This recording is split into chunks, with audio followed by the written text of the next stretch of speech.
been here before. A very strange situation to come into town 2-0. All of a sudden you look up and you're 2-2 if you're Jimmy Fry. There's no doubt about it. The tension and the anxiety you feel is tremendous, and especially after being up 2-0. I was in the 5th game of the World Series, and I was nervous. I mean, the 5th game of the playoffs, and I was nervous. Now, the biggest way that I can relate to Jim Fry's feeling is the fact that the 1979 World Series against the Pittsburgh Pirates, we were up 3-1. We needed that 1 out of 3 to clinch it. The victory never came down, and it was the longest, coldest winter I ever spent in baseball. And a winter you definitely do not want to spend. And Reggie, it's amazing. You play all this long, all the time, the entire season. One roll of the dice, win it all, lose it all. Don, I've been in this situation before. 5 times in particular playoffs I played in the 5th game, and just 1 time I played a 7th game in the World Series. I was really fortunate those times as a player because I always felt like the teams I was with always had their #1 pitcher on the mound for them. And remember in 1978, Ron Guidry went to Bob Lennon and said, hey, I'd like to have the baseball. He was 25-3. I'm sure that the Chicago Cubs are very confident today because they've got Rick Sutcliffe on the mound. However, if I'm a San Diego Padre, I also know that I have my ace going for me today, Eric Schau. It's a great game. I can't wait to see it. Well, it's going to be a great ball game, and of course we've seen exciting games all the way through. The first 4, the Cubs winning the first 2, and of course the Padres winning the next 2, and a great ball game last night. Right now, let's go to our other colleague, Tim McCarver, down the field. Last night's hero in Steve Garner. Hero he certainly was. Rarely in the history of postseason play has a man had 4 consecutive at-bats where he's bared down any harder. 4 pressurized at-bats, 3 2-out RBIs, and the big blow in the 9th inning against one of the fine relief pitchers in the league, Lee Smith. Did you sleep well last night? Very much so, Timmy. And again, it was a pleasure for me to be able to hit the home run. After the game, I said, well, that was a special one, especially for my daughters, Becky, Christian, Whitney, and their special mom, because these are the times you like to share them with people, and also with 60,000 people and a great team here. Let's go back to that 9th inning home run against Lee Smith. You see it there in your picture. What pitch was it? It was a fastball. I expected something hard. Lee, again, has great velocity. The ball was out over the plate. It may have been a ball, but I hit it with good backspin. And once it got up in the air, I knew it had a good chance, and Henry went up for it, but I think it went off the wall with a little room to spare. Look at this display of emotion, too. You're like the Padre fans. They don't usually display it. You did, and they have. Well, it's a team effort from the fans to the city to the players here. It's as if we're one. They're the 10th player, and they have risen us to heights we didn't anticipate reaching. All right. Yeah, how about the umpires? One thing, we have heard that the umpires may be working today's ball game, an asset or a detriment. Oh gosh, it's always great to have the best in the game, and our umpires have done a fabulous job all the time I've been in the league. The guys that substituted worked hard. I think the fellow that umpired the plate here the last 2 games did a great job. All in all, it's between 2 teams. It's dead even. May the best team win. After 166 ball games, there is only 1 game left for one of these ball clubs. Player introductions will be coming up, and the final game of the season for one of these clubs right after this. Ladies and gentlemen, good afternoon. We would like to present the starting lineup for the Eastern Division champion Chicago Cubs.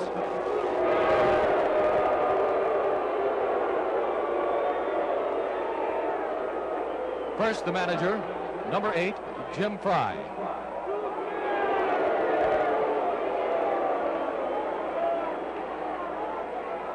Leading off and playing center field, number 20, Bob Dernier.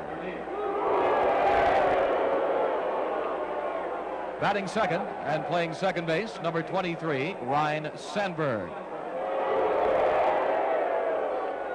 Hitting third and playing left field, number 36, Gary Matthews.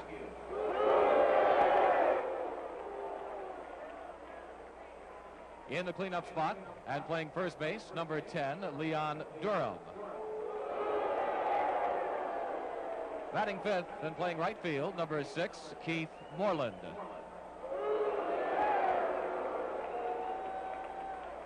Playing third base and hitting sixth, number 11, Ron Cey.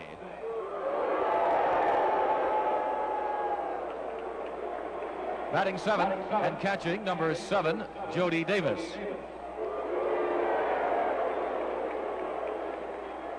Batting eighth and playing shortstop, number 1, Larry Boa.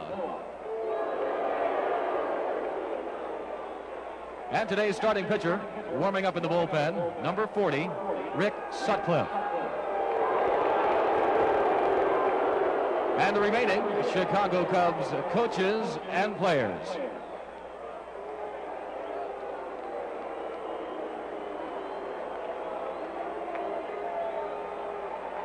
And now, ladies and gentlemen, presenting the starting lineup for the Western Division champion, San Diego Padres.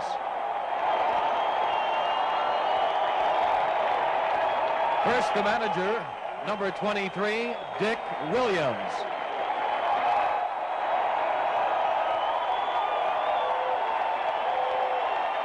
Leading off and playing second base, number 2, Alan Wiggins.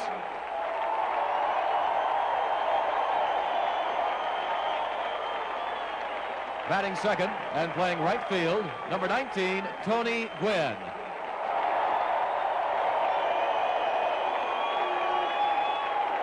Hitting third and playing first base, number 6, Steve Garvey.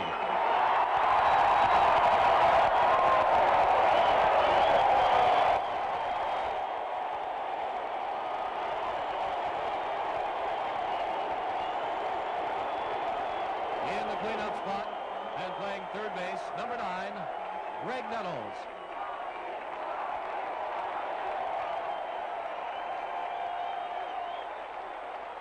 Batting fifth and catching, number 16, Terry Kennedy.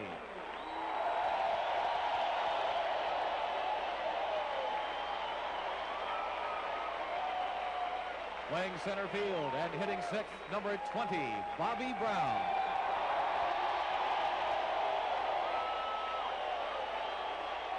Batting seventh and playing left field, number 14, Carmelo Martinez.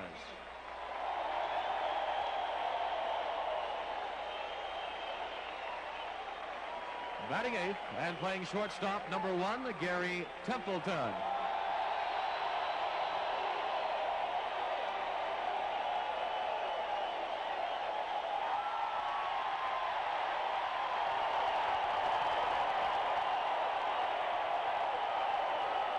And today's starting pitcher warming up in the bullpen, number 30, Eric Shaw.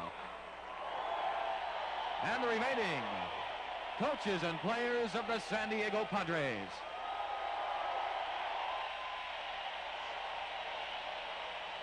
So the Padres and the Cubs have been introduced. Game number 5 getting underway very shortly, and we'll be right back in San Diego in a moment.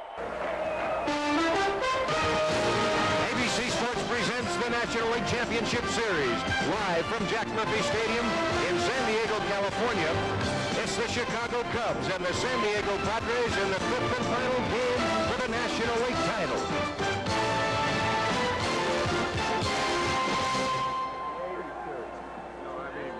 We're here with Chub Feeney, the president of the National League. Chub, we understand that there has been a settlement reached in the umpire strike. Well, there's been a settlement to the point that the parties have agreed to binding arbitration by Peter Uberoth, our new commissioner. And the umpires have agreed to work on that basis. Richie Phillips has agreed to that kind of a binding arbitration with Peter to make the decision, and so here we go. Obviously, you feel that that's fair? Well, I think that it's bound to be fair. I would not have wanted anybody else but the commissioner to arbitrate this dispute, but since Peter is commissioner for all sides, it's bound to be fair. Now there you see the men in blue as they have made their way onto the field. To the roar of the crowd, the ceremonial first pitch will be thrown out by one of the former Padres, Nate Colbert, as he throws it out. The first year, 1969. Colbert was then the first baseman of the San Diego Padres, and the big man has the opportunity to throw it out here this afternoon. But there are your men in blue. Behind the plate will be the veteran John Kibler, another veteran over at first base in Doug Harvey. At second base will be Paul Runge, and at third base will be John McSherry. The 4 men in blue. We understand that John McSherry just got in just in time, that Eddie Vargo, one of the supervisors who was on the pitches as the Padres take the field, was ready to move over to third base and move back into active duty if so need be. but McSherry got here, and we will have the National League umpires this afternoon. Well, it was one of the first times that the umpires got cheered when they walked on the field. Yes, sir. As you see, Steve Garvey at first base, last night's hero. Over at second base will be Alan Wiggins. At third base, or shortstop, I should say, will be Gary Templeton, and over at third base will be the veteran Greg Nettles. Carmelo Martinez will be in left field, with Bobby Brown in center field for the injured Kevin McReynolds. Let's look at what happened to McReynolds last night. Here's the play at second base. He not only hits the knee, but then the arm, and he is out. And in right field, the National League batting champion, Tony Gwynn. Behind the plate and doing the catching will be Terry Kennedy. And on the mound, making his second start in this league championship series, will be the opening day pitcher at Wrigley Field, Eric Shao. On the year, Shao won 15 and lost 9. Now we'll just check those umpires for you again. We do have Kibler behind the plate. We noticed that they have rotated just a little bit. It'll be Paul Runge at first base, John McSherry at second base, and then Doug Harvey over at third. Now Eric Shao in front of a capacity crowd. A warm afternoon here in San Diego, and Reggie, warm afternoons, Major League Baseball can possibly mean one thing. The ball will travel well.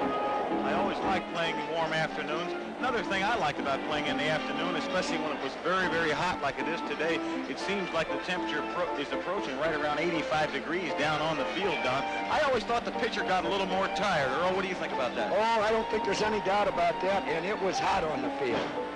Everybody was sweating down there during batting practice. Just standing around, you could break a sweat. Well, right now, let me read you the bulletin that has come out from Bob Weirs from the Commissioner's office dated today.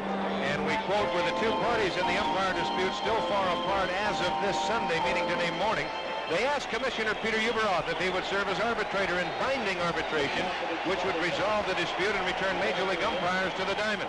The Commissioner has agreed. Some of the basic understandings of this arbitration were worked out today, and the final session will be held Monday in San Diego or Detroit. A condition of the arbitration was that the Major League umpires will work the World Series. So that has to be good news for... It's good news for the players and all baseball, Don. Yes, sir. And we're happy to have them back, and our hats off to the other men that filled in. They certainly did a fine job.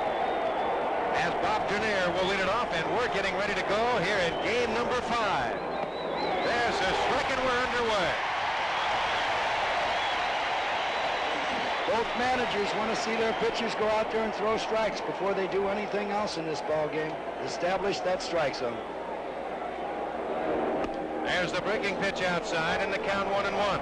Well, the thing that Shao talked about in the opening game, even though that he only went to 4 innings, it was that he did not get the low pitch. Well, we'll see what will happen here today. A ball and a strike to Dernier. Foul back out of play. 1-2 the count. Bobby 4 hits and 13 at bats in the series as you look at manager Dick Williams.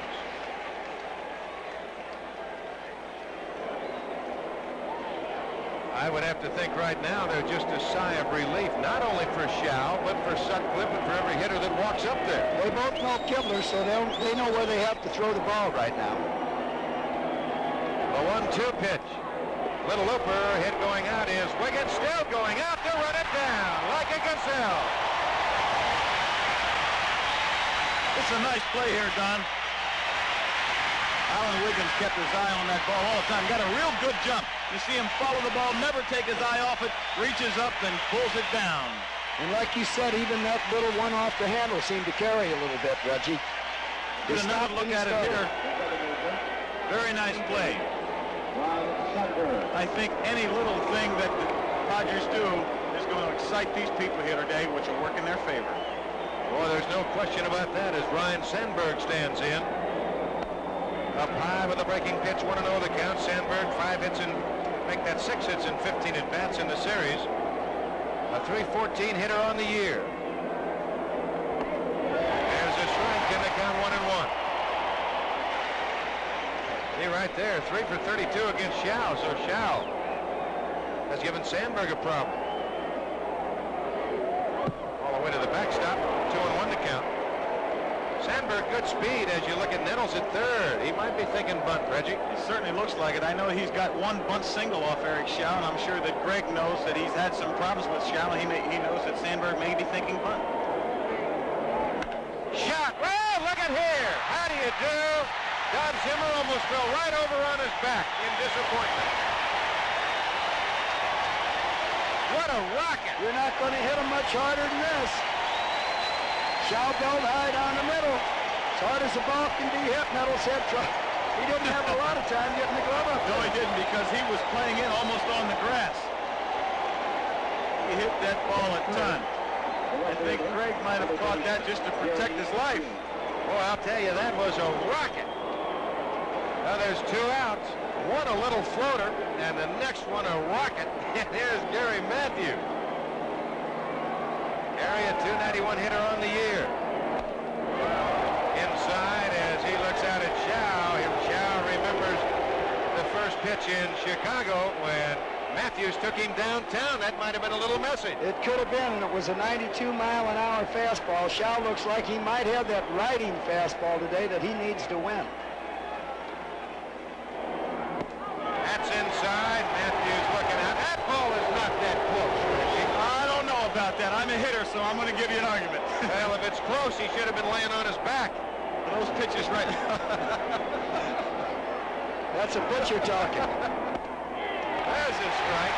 2 and 1. I definitely believe he's trying to establish. He's trying to send a message, and he's got Mr. Matthews' attention. That's for sure. Out of play. The count goes even 2-2. Well, it might be their pattern because all 4 pitches were inside. The 2 strikes he threw were on the inside half of the And plate. Earl, if you're gonna miss, you want to miss in there. You don't want to miss out over the plate. Right. The man will take you downtown.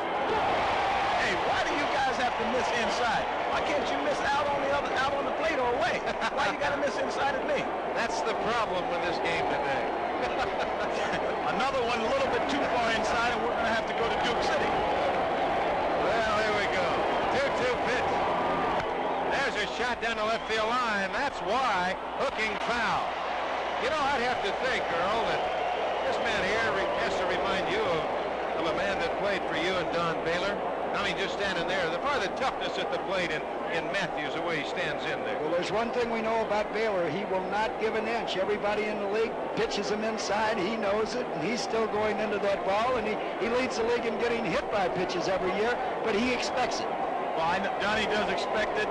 They do not throw at Don Baylor, and the reason they don't throw at Don Baylor is because Don Baylor's about 6'2", 6'3", about 230, and he can go bear hunting in the winter with a switch. Also, it doesn't bother him. You stay in there maybe, and he gets ahead of that bat around, and it's out of the ballpark.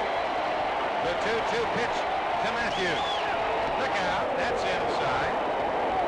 Full count 3-2. Okay, now I can say they're definitely trying to pitch Gary Matthews in. There's no question about it now. Those first couple of pitches may have been a message, but as we see right here on the replay, they're trying to pitch him inside. Full count 3-2.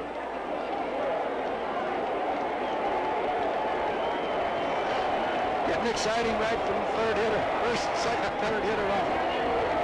Rocks him on a slider. Gary Matthews is no small man in his own right. He's about 6'2", 215 pounds. And he's aggressive on those base paths, as it'll be Leon Durham to stand in. Right there we saw Schau throw a 3-2 breaking pitch. He didn't do that in Chicago, whereas that's part of Sutcliffe's repertoire. Matthews with his 5th walk in the series. There goes Matthew. Kennedy's throw, not in time. He stole it with ease. Schau looked like completely forgot about it. He got a real good jump right there, and Terry Kennedy did not make a good throw. He did not have a good release. Here we can see he's starting to run. He's got 3 steps running already before Eric Schau gets rid of the baseball. And Terry Kennedy with not a good throw. He hasn't made a good throw yet, Earl. It was completely unexpected. They didn't think Matthews to run in that situation. Inside, 2 balls and no strikes to Durham. A lot of times you'll get a player's attention, and I'm sure that everybody has their adrenaline flowing today, but you can dust the guy off and get him fired up just a little bit more.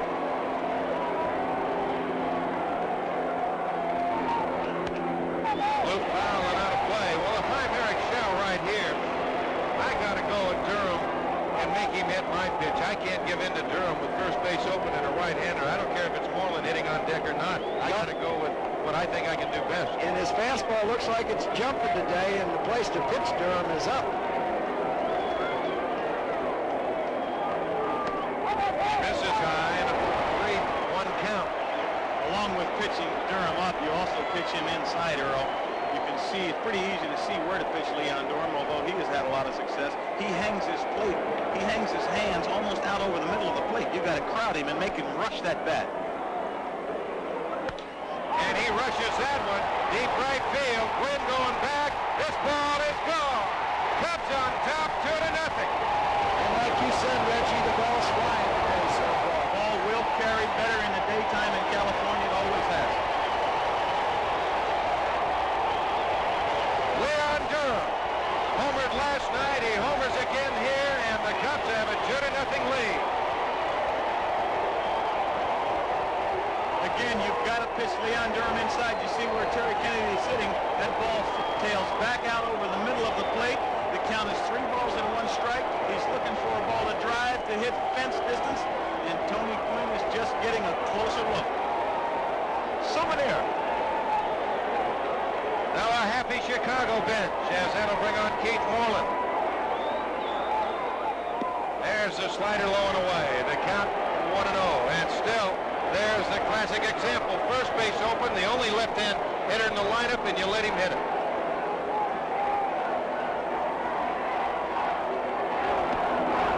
Here's the strike, and the count 1-1. That's the 8th Cub home run in the series. That will tie a championship series record. Don, tell me, you said that you would have went after Leon Durham. Make him hit my pitch. I don't want to give in to him. That is not Xiao's best pitch. A high sinker up over the plate. Okay. High-tailing fastball. Well, I think he threw it because of the scouting reports. That's what I think. Sometimes you have to do your own thing. Yeah, I think at that particular point, especially on the count, Earl, 3-1. Oh, yeah, you can't give in to him. 100% right there. Just outside, and the count goes 3-1 to Moreland. And you have Ron Say on deck. And we get some action in the Padre bullpen right away. There's Hawkins. He walks him. What a big pitch Hawkins threw last night. Come back to the mound to take him out of trouble. 2 men on and 1 out. Double play.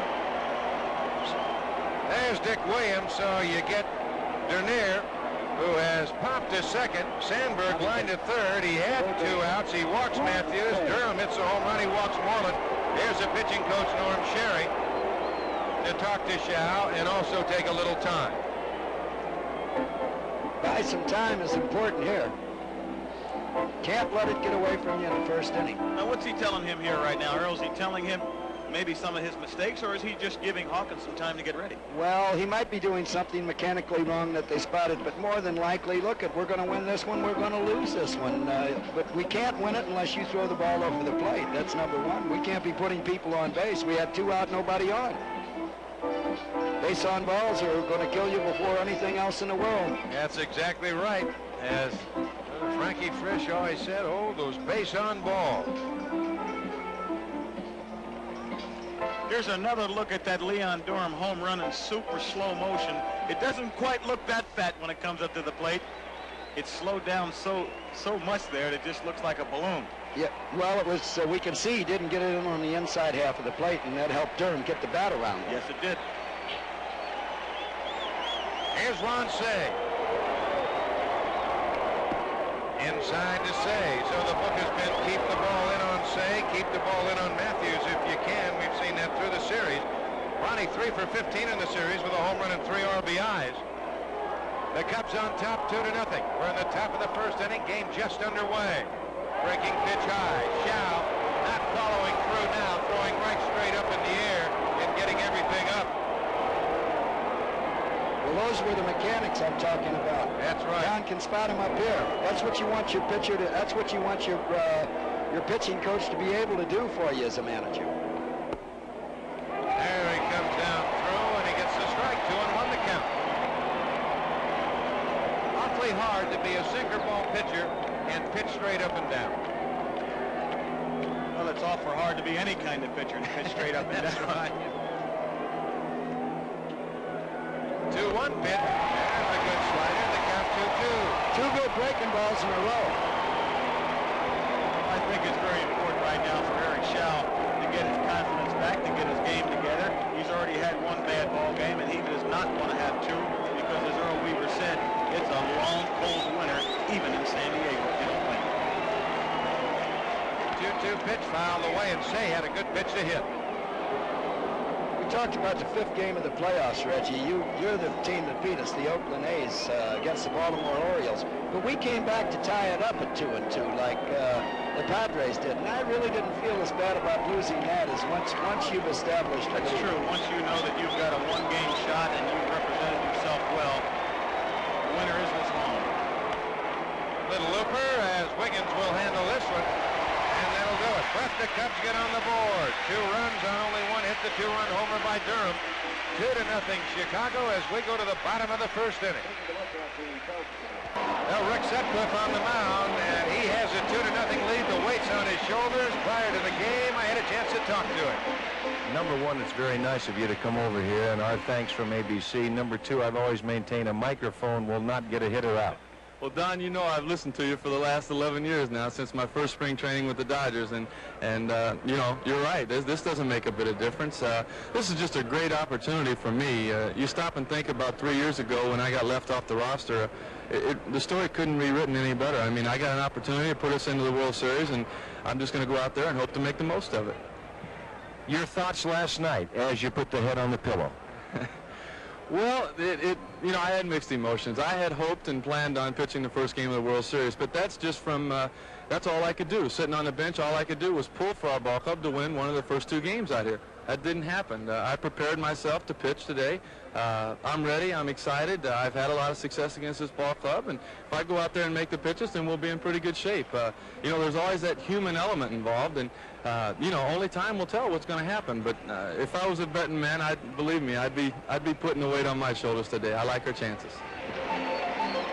Now the words of Rick Sutcliffe as you look at the Cubs defense. Durham at first, Sandberg at second, Bowe at short, and Say at third. Your outfield the same as we've seen. Matthews in left, Dernier in center, Moreland in right.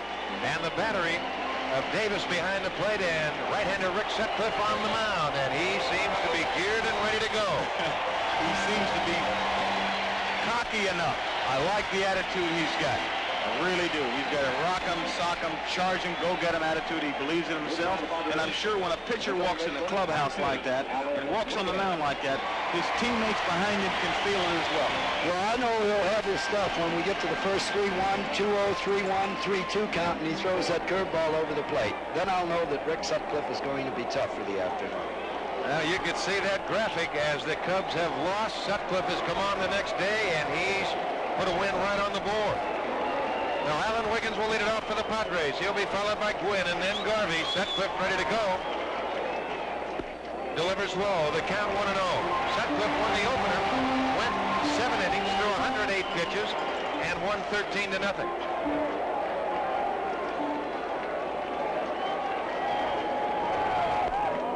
That's low. 2-0. You've got Say coming down the line at third. Durham on the grass at first, and Sutcliffe off of the mound. And I don't care if you're Rick Sutcliffe or any pitcher in baseball. You got to fight those butterflies to the first hitter. Well, you got to. Anybody that says they're not nervous in a situation like this, opening day of the season, World Series, they're either a liar or a fool, one of the two. That's true. 2 balls in the strike. Did you have him when you went first at bat? Every time. And I was always glad I had him. When I didn't have him, I wondered. I was a little uncomfortable that I did not have him. A good butt, but Say's right there, and he will go on to Durham, 1 away. Well, there's where Say was positioned perfectly. Well, he was way up on the grass. We can see him in the lower left-hand corner of the screen already. He's 4 or 5 feet in, and Wiggins still give it a shot. He's trying to get on base, but his team gets something started. What really happened there, Earl, is he squared the butt. He did not drag bunt. He almost put down a sacrifice bunt. He didn't drag bunt. Here is Tony Gwynn. Well, Rick Sutcliffe is a man of feelings. He started the ritual when he was in the minor leagues. And every time he would warm up, when he got done with a warm-up ball, he'd hand it to a fan on the way into the ballpark, on the way into pitching, and he did that today. Well, there's a little sweep attempt right there by Gwynn trying to get on.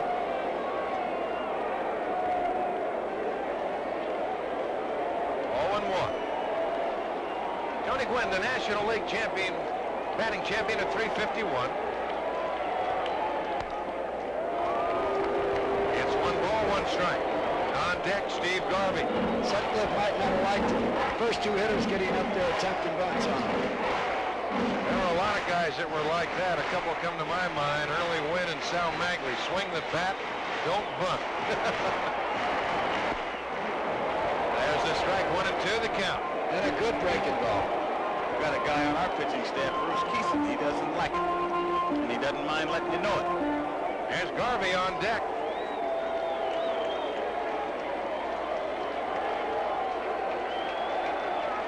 Two to nothing. The Cubs on top. 1 out, bottom of the first. Got him looking. Strike 3 call, the second time in the series that Wynn has struck out. Pretty close pitch. Fastball outside corner. I believe it was a strike. It just kept tailing out and hit that part of the plate. Oh, he hit the mitt. Jody Davis never moved his glove. You do that, the umpire sees you're right on target. Bingo, strike 3.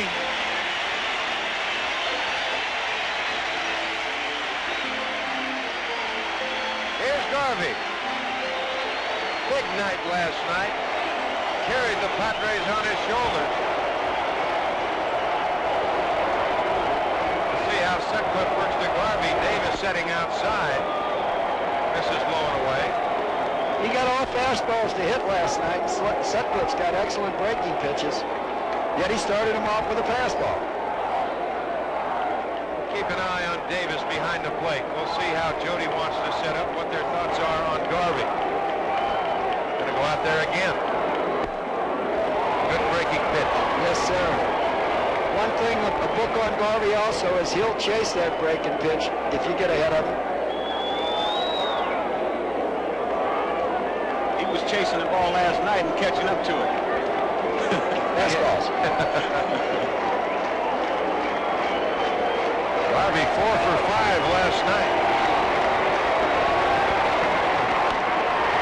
Look for the right, Moreland coming on, still coming on, makes the catch in the side, retired. So the Padres are going to the first inning. We're through 1 in game number 5. It's the Cubs 2 and the Padres nothing.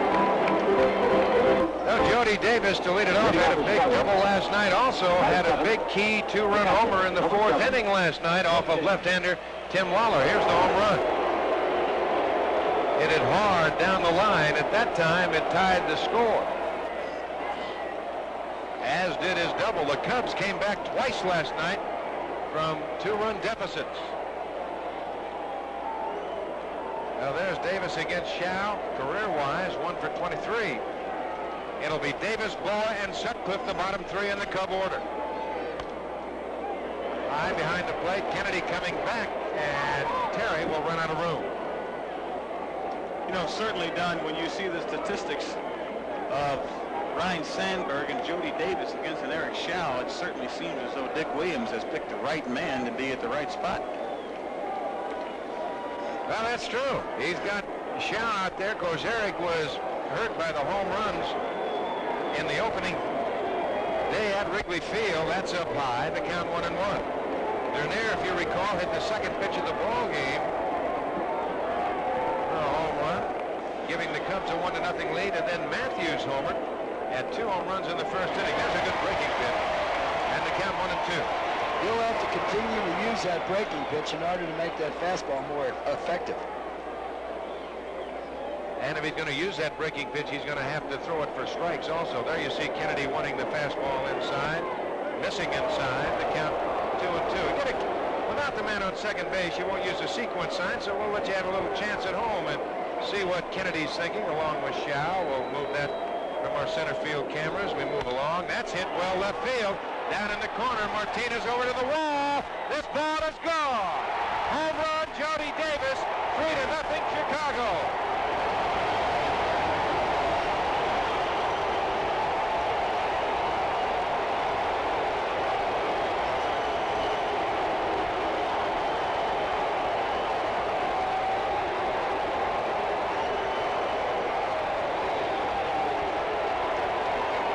These are things you do not want to see happen. Jody Davis gets a breaking ball from Eric Shao, and bingo, hits it a ton. I think he got the high slider. And Davis jumped right on it. Look at it right here. We'll watch Jerry Kennedy here as the ball goes out of the ballpark. Oh my goodness, look at that. Well, that's the way you feel. Bad slider, bad pitch. Here's Larry Boa, 3-0 Chicago. The thing right now, I think if I'm in the outfield right now or on that San Diego bench, I know that I've got one of the toughest pitchers in the game pitching against me, and I just can't let him get too much of a lead. No, and Dick Williams is thinking that, but again, foul ball again. Williams has said he's going to move quickly, but there's nothing you can do against the one that goes over the fence. The instant run is the biggest thing in baseball. That's right. That's exactly what he said, too, Earl. He said, I can't defend against the home run. He says, I will not let him sustain a rally if I can help it. But it's been the two long balls by Durham and Davis that have put the Cubs on the board. They have 3 runs on only 2 hits, both home runs. I'll tell you, Earl, I wish I knew all this when I played for you. I might have asked for a little more salary. You asked for so much we couldn't sign you. How much more can you ask for? 1-2 to Boa. 3 for 13 on the series. Up high, and it's 2-0. You got it, and you were worth it, too. Pick that 2-2. Thank you. Nady is starting to get a little antsy right here. This could be a very big man for Eric Schau. That's the left side and out of play. 2-2 the count. Action again. Andy Hawkins in the bullpen. He was up in the first. He's up in the second.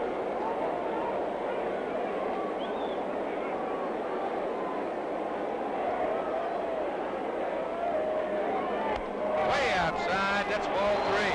This is going to sound a little silly, but sometimes if I were sitting in that dugout managing, I'd say, I just hope he goes ahead and walks him. It gives me a chance to get him out of there before the next guy hits him. That's right. If I feel he doesn't have good stuff. Don't let you sit there dangling a little bit. Right. Yep. That's the left field. Left center. Martinez moving over, calling, and makes the catch. So there's one gone, and that'll bring on Sutcliffe. And he's a good hitter. Yes, sir. Number 40, Rick. Got to laugh with Rick prior to the game. He leaves his glove over there, leaving it laying on the bench. He won't even bring that out. He's walking around with a bat in his hand. A typical pitcher. I'm sure that right now that Mr. Schau's got to show Dick Williams something, because he's not too far from coming out of this ball game. You see a man hit a ball out of the ballpark. Then you see Larry Boa, who's only hitting 193 left-handed, put the bat on the ball pretty sharp. I'm sure Dick's watching him awfully close. Here's Sutcliffe. He homered in Chicago, hit it completely out of the ballpark. Takes the first pitch outside. So Schau struggling. All of a sudden the body, but not the real good emphasis in it either.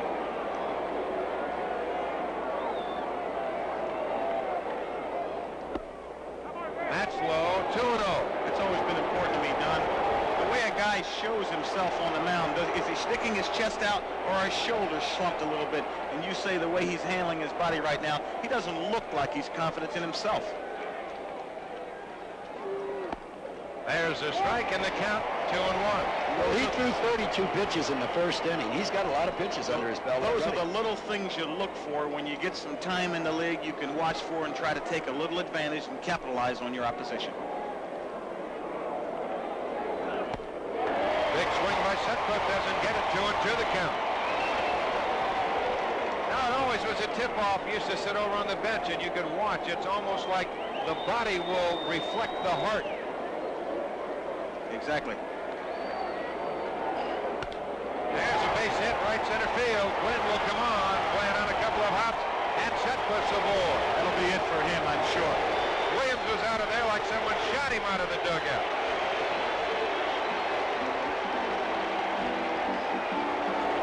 And that's all. He's made a motion to the bullpen, and that will be all for Eric Schau. So Andy Hawkins comes on, a break in the action.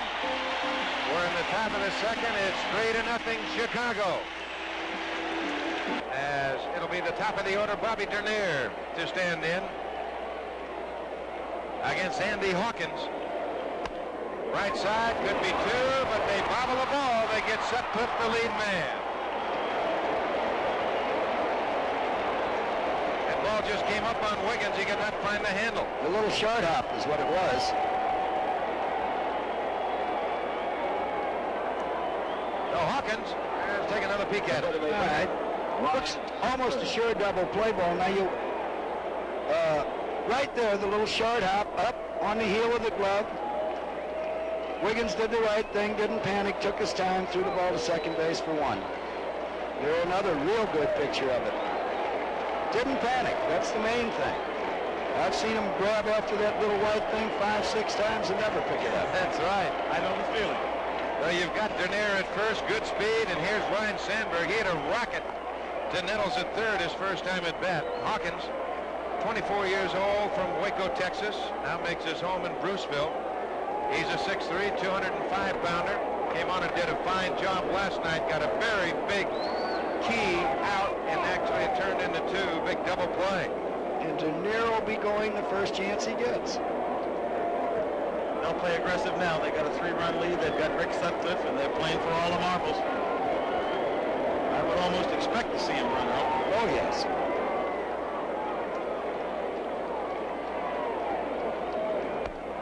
Good fastball by Hawkins. 0-1 the count. He's on his own.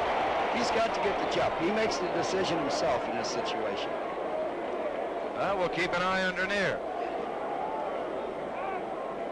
And they will also keep an eye on him.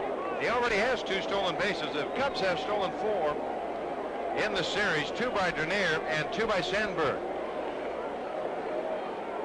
And 1 here this afternoon. That make that 5 by Gary Matthews. A ball and a strike.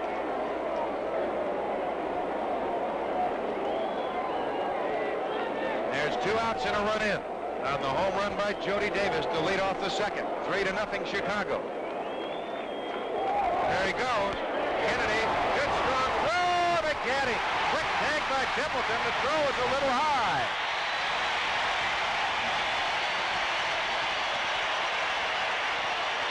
This is an excellent throw right here by Terry Kennedy. Pretty good jump by Dernier. The reason he threw him out, fastball up and away. He jumped out, took the ball early, and bingo, Templeton with a good tag. Here's another look at it. Oh, that's close. It looked like he didn't touch the base. Well, we go to the bottom of the second inning, 3-0 Chicago.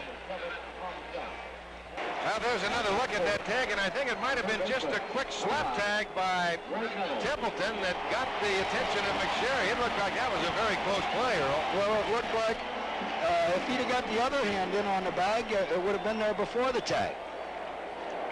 Greg Nettles will lead it off as we go to the bottom of the second inning, 3-0 Chicago.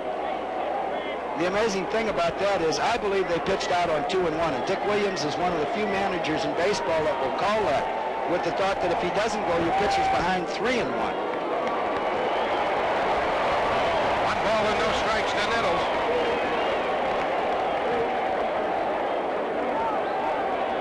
Well, there's where a manager will have confidence in a pitcher, or he'll just have a gut feeling on what the opposition might be doing.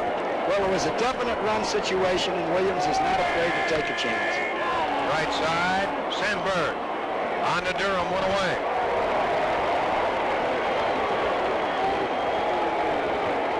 Batting fifth, the catcher, number 16, Terry. So 4 straight outs. 1 out. In the bottom of the second inning, and they'll bring on Terry Kennedy. On deck, Bobby Brown. Sutcliffe staying with the pattern. He threw a breaking ball just then when he was behind 1 ball and no strikes. Now John Kibler moving over by the Chicago dugout. And now comes back out, so we're ready to go. If you might have heard the name, for you people that might be just tuning in and hear the name John Kibler, the umpires, the National League umpires, are back in action here this afternoon as they have agreed to binding arbitration by the commissioner, and the arbitrator will be the commissioner, Peter Ueberroth. 1 ball and no strikes. There's John Kibler behind the plate, Paul Wunge at first, John McSherry at second, and Doug Harvey at third, of course, all from the National League. Outside, the count goes to 2-0. With Brown on deck. Also, the Cubs getting 2 in the first inning, a 2-out walk to Matthews, a 2-run homer by Durham, a leadoff home run by Davis in the second, and that's where we stand. That's inside, and it's 3-0 to Nettles. Check that, Kennedy. Nettles bounced to Sandberg to lead off the inning. 3 balls and no strikes to Kennedy, who in the series is 3 for 15. Swinging away or taking, Earl? He's taken. There's a strike in the count, 3-1. That one wasn't hard, Reg. 3 runs down.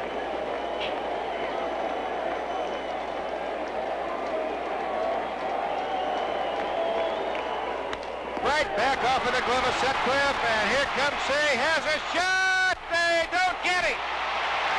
Durham might have cheated too much. They have. I'd like to see it again. That was an awfully nice play by Ron Say. Here's a ball, a fastball that Terry Kennedy, a pretty good pitch down and away, hits right in the middle of the pocket or off the arm of Rich Sutcliffe. Ron Say on top of the ball makes a good throw, but he's safe. Or Durham left the bag early, a little tough to see. As Say charges the ball, throws all in one motion, and Durham left the bag early. Well, it could have been both ways because it was close enough to call him safe. I believe it was a good call by Paul Wunge. So the Padres have their first base run of the afternoon, and here's Bobby Brown taking over for the injured Kevin McReynolds. On that outside corner to Brown. 0-1. I have felt if Sutcliffe got a chance to pitch this ball game, Earl, you can comment on this, and I thought it was going to take a home run to beat him, because in order for him to give up 4 or 5 base hits and score some runs, it's just going to be too tough to do. He's just been too good. He's 21-1 so far. Won 4 ball games in the American League, 16 in the National League, and only lost 1 in the playoffs. And when you're that good, it's not a fluke. You are good. Action in the Padre bullpen as they move into the bottom part of the lineup. Brown doesn't get the slider. 0-2 the count. Here's the play at first. We'll get another look at Durham. He's on. He just beat it out.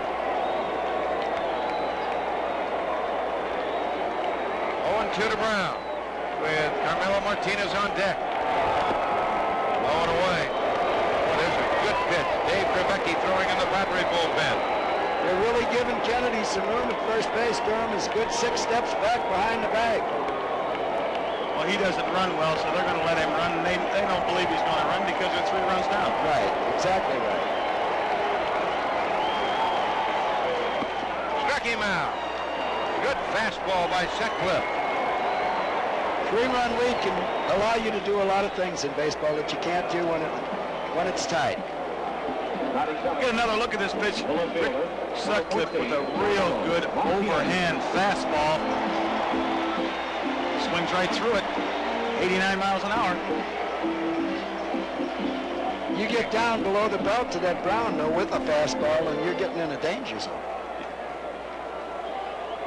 Here is Carmelo Martinez, a left fielder, 3 for 14 in the series. There's 2 outs. Pops him up. Boa going back and calling. And Larry makes the catch, and that'll do it for the Padres here in the second inning. No runs on a hit. They leave a man, and we're through 2 from San Diego. It's the Cubs 3 and the Padres nothing. All right, Jim. In the top of the third, Ryan Sandberg will lead it off. He was at bat when Dernier was cut down trying to steal to end the second inning. 0-1 to Sandberg. You see they're 6 for 16 in the series. High, shallow left. Templeton out. Martinez coming out fighting the sun and makes the catch. That's going to be a little tough out there for your left fielder and center fielder right now. The left fielder, number 36, Gary Matthews. You see him shade his eyes, even though he does have the glasses down, Carmelo Martinez. Shade his eyes with a glove. He's got his glass down. Never, glasses down, never takes his eye off the ball. two-hand catch, and it gets tough. You see those two hands go up there. They don't go for the one hand there. And that one wasn't in the pocket of the glove either. It looked a little bit toward the heel of the glove. Gary Matthews at the plate with a count of ball and no strikes. He walked, stole second, and scored ahead of Durham as Leon hit his second home run in the championship series.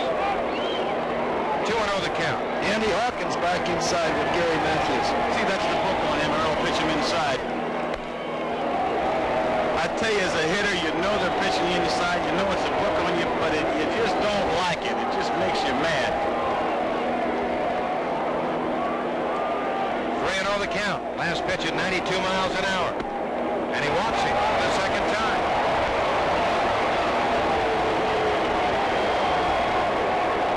And here's Durham.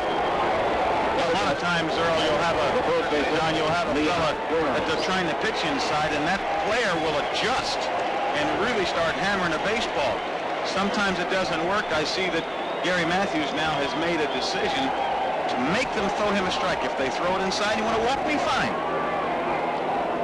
That's what all good hitters do.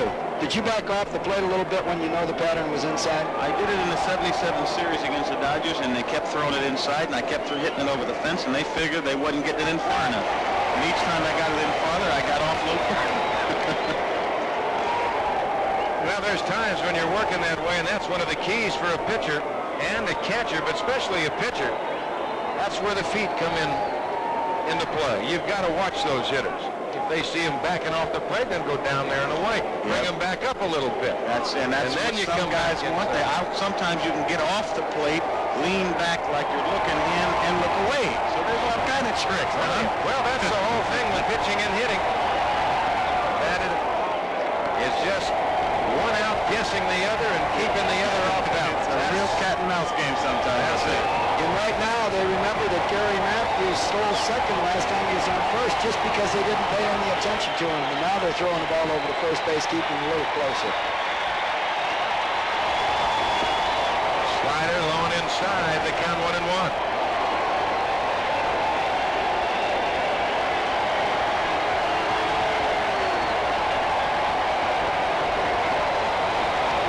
Now to play. A ball and 2 strikes. The count to Durham, with Keith Mullen on deck.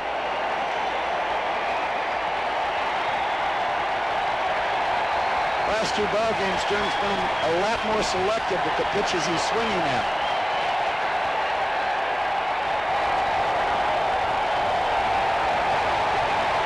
Out of play. Saw that little graphic before. See the wave moving around. Durham, much better success against the right-hand pitchers and the left-hand pitchers. And they'll move that around as the San Diego Chicken's in town. He's getting his...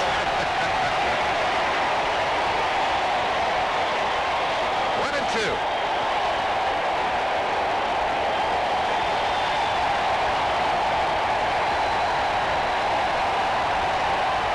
Missing inside, and 2-2 the count. Another capacity house here in San Diego this afternoon. Game 5, final game of the National League Championship Series. Runner goes, swung on a miss, and now Kennedy, he's got to give it to Templeton. Templeton will run him back. He'll go to Garvey.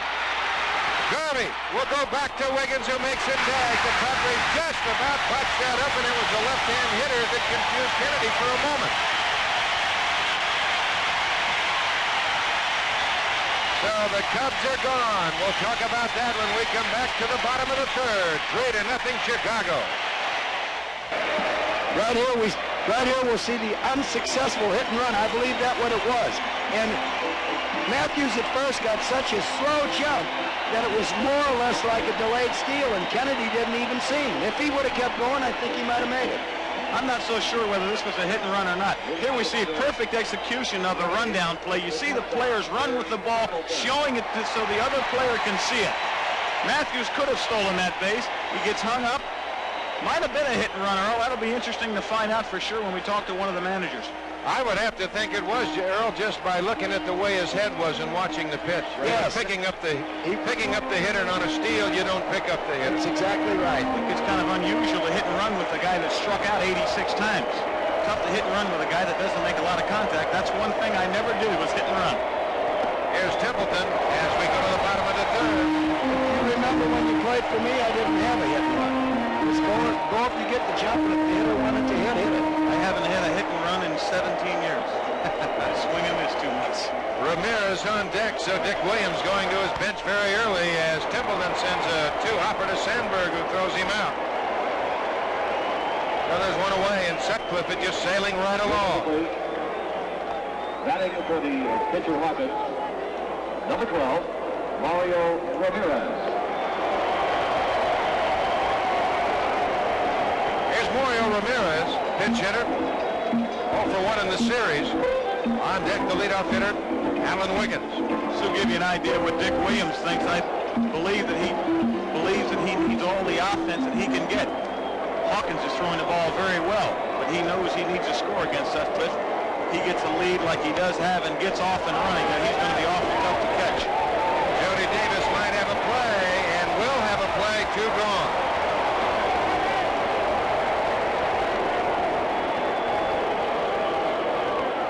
Now there's 2 gone in the bottom of the third. Number 2, the second baseman, Alan Wiggins. There's a good shot from our Goodyear Blimp Columbia from Carson, California. Our pilot is Charles Russell from Downey, California. And our cameraman up there again this afternoon is Arch Griffin. Boy, that's a beautiful shot. I think you're right, Reggie. If it were any other game than the 5th game of the playoffs, Dick Williams might have let Andy Hawkins go around the lineup another time before he pinch hit, but this is it. This is He's been throwing the ball well.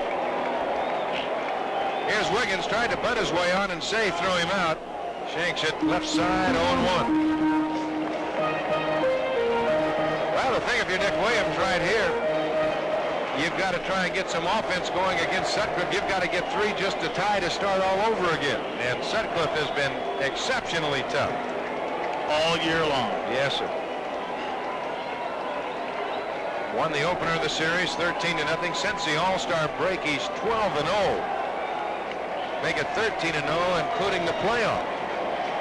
Los Angeles beat him 18 starts ago, and that's the last time he lost.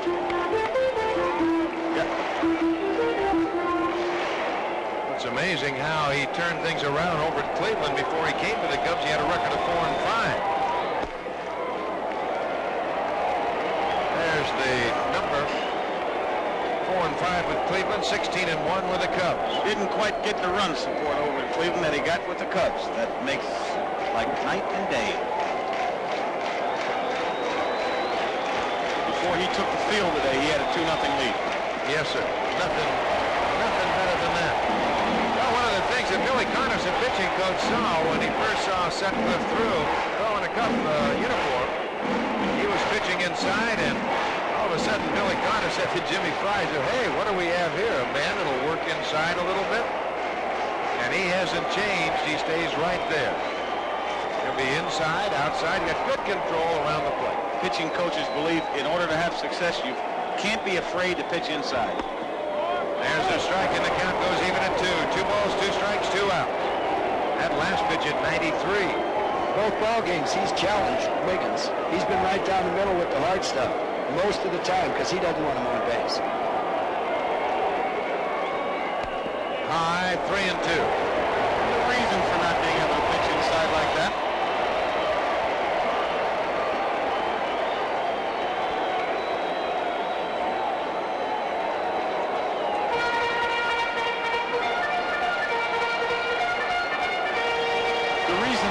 They like you to be able to pitch inside is in order to give the hitter something else to think about. You stay away from him all the time, and the hitters. A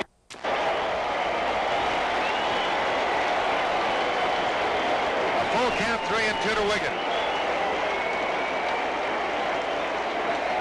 And one of the big things about Sutcliffe, he will stay around a while. He's lasted into the 7th inning in 17 of his 21 starts. Foul left side. Wiggins is making him work a little bit. Well, you were right, Earl, when you talked about Sutcliffe coming to Wiggins. When you get a man like that, you want to stay at him hard. Don't get cute with him. Don't get cute with those leadoff hitters with speed. Go at him hard. Make them put the ball in play. And if they're going to get on base, make them earn it. quicker you can jump out in front of them, the better off you are. Yes, sir. And he walks him.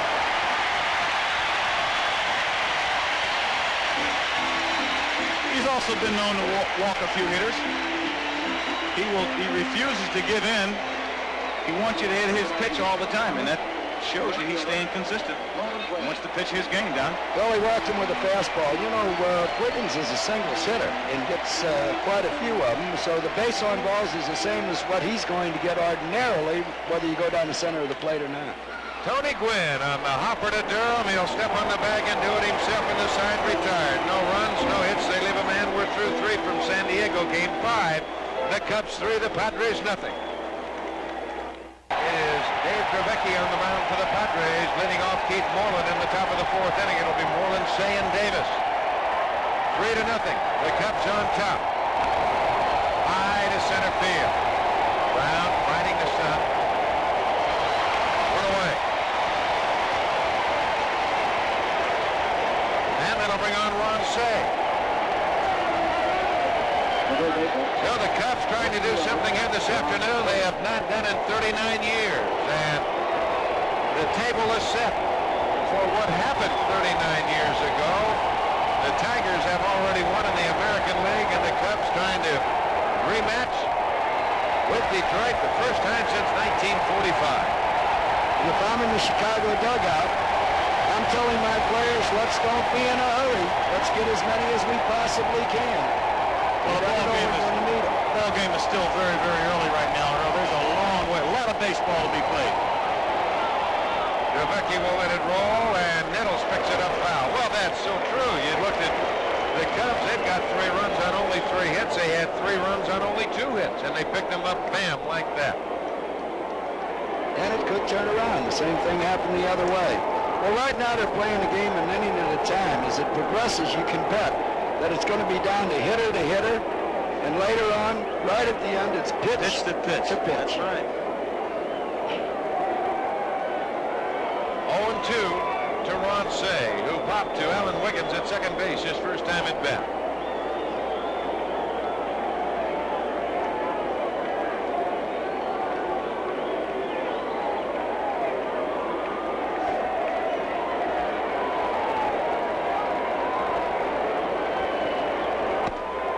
High, 1-2 the count.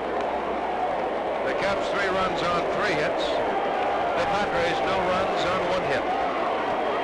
But Don, Ron Say is only hitting 200 in this series so far, but he's been swinging the bat well. Strikes out on the high fastball, 2 gone. Dravecky throws a fastball up, and it gets by Ronnie Say up and away, trying to pull that ball, and you just can't do it. Take another look at it here in super slow-mo. Well, I wish I could see a ball that good the way I can see it here on super slow-mo, and bingo, he swings right through it. Trying to pull a ball, it's up and away, Donnie. I had that down pat before I retired. That's how mine looked like. That's why I had to hang them up. On 1 to Jody Davis, who homered his first time at bat, his 2nd home run of the series, and his 6th RBI. How about those numbers? Right side, there's Wiggins. And for the first time, the Cubs go an easy 1-2-3. We go to the bottom of the 4th inning. It's the Cubs 3 and the Padres nothing. I'm with the new Commissioner of Baseball, Mr. Peter Uberoff. Mr. Commissioner, the issues over which you will arbit with the umpires situation. Well, we're basically almost there. Both sides. The umpires are well represented by Richie Phillips, and the 2 presidents of the leagues that come to me this morning and said, we've got few things that need settling. Will you do it? And I said, I'll arbitrate tomorrow. Money is one of them, but we're almost there. And the main thing is we got them back on the field of play. So this thing's, they're great umpires. We needed them. You expect it to be settled then by the World Series? Yeah, it's settled. They'll be in the World Series. Thank you very, very much. Enjoy the game. Now back to the booth with Don Drysdale. Donald? All right, Timmy, thank you much, and thank you, Commissioner, as it'll be Garvey, Nettles, and Kennedy as we go to the bottom of the 4th inning. Center of the lineup. Garvey fly to right his first time at bat. Sutcliffe has allowed just one base hit. That a one-out single by Kennedy off of his glove in the second inning. 1-0 the count. Well, these two should know each other from their Dodger days. There's no question about that.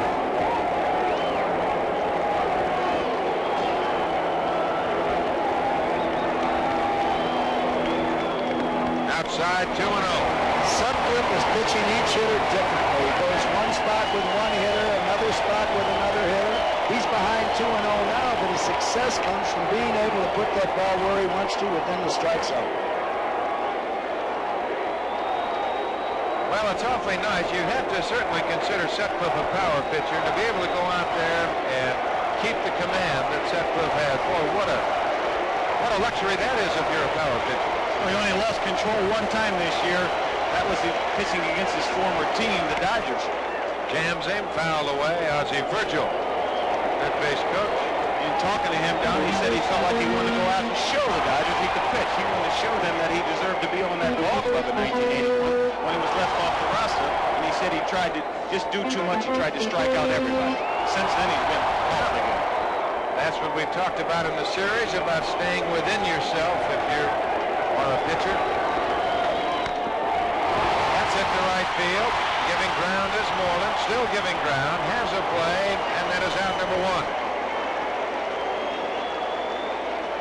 Garvey with that same swing, Reggie, that you talked about. He's an inside-out swinger, a behind-the-ball hitter, I like to call it. Well, the problem with that swing is we see the pitch from Rick Sutcliffe here in super slow motion. The problem with this swing is when you do hit the ball behind, when you stay behind the ball all the time like that, you keep the ball, your bat in the strike zone a lot longer. But when you get a little bit older and you start swinging and missing a little bit, they say, hey, you know, he's not quite the same. There's a fine line there. You got to stay behind the ball to be successful. You get older too, so it's kind of 6 dozen, half on the other, half dozen the other. Here's Nettles. Inside 1-0. Stayed away from Garvey, went right inside the Nettles.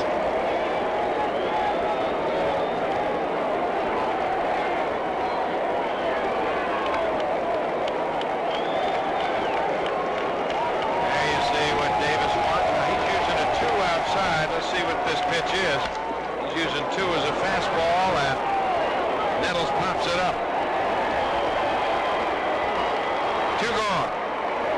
Sandberg handles that, and that'll bring on Terry Kennedy. A lot of times too, Don, with the signs, a lot of catchers will just go with pumps. And no matter how many fingers they put down, it won't mean anything. There's all different types of ways. There's all kinds of signs back there. Funny thing about that, most of them aren't complicated either. The best ones to use are the ones that aren't complicated.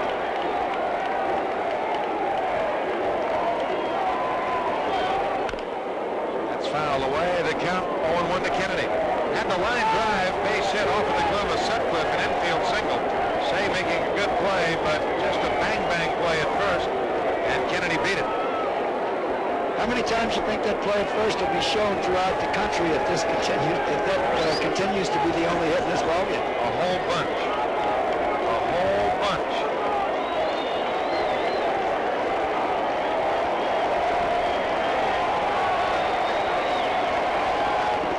Down low. Davis staggering under that catch, and the count 1-1.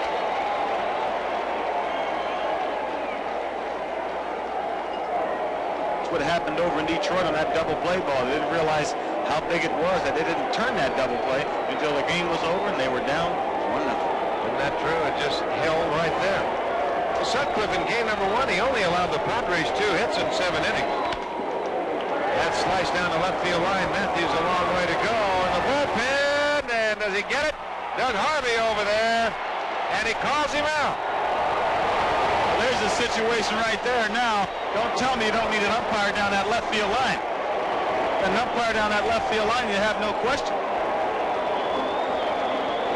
We get a chance to see it as Gary Matthews keeps a beat on it the entire way, and he juggles the ball. Look at this. And I know the umpire did not see it. A long run, the ball was hit from a left-hand hitter, which means the ball is curving toward that foul line away from Gary Matthews. The Matthews with the catch. 3-0 Chicago through 4. Larry Ball will lead it off in the top of the 5th inning. Doesn't get the Trevecki pitch. 0-1 the count. The Ball 3 for 14 in the series. Fly to left his first time at bat. That was off of Eric Schau. Out of play very quickly. 0-2. San Diego bullpen's doing its job right now. They have. Hawkins came on. He got him out. Trevecki's come on. Retired him 1, 2, 3.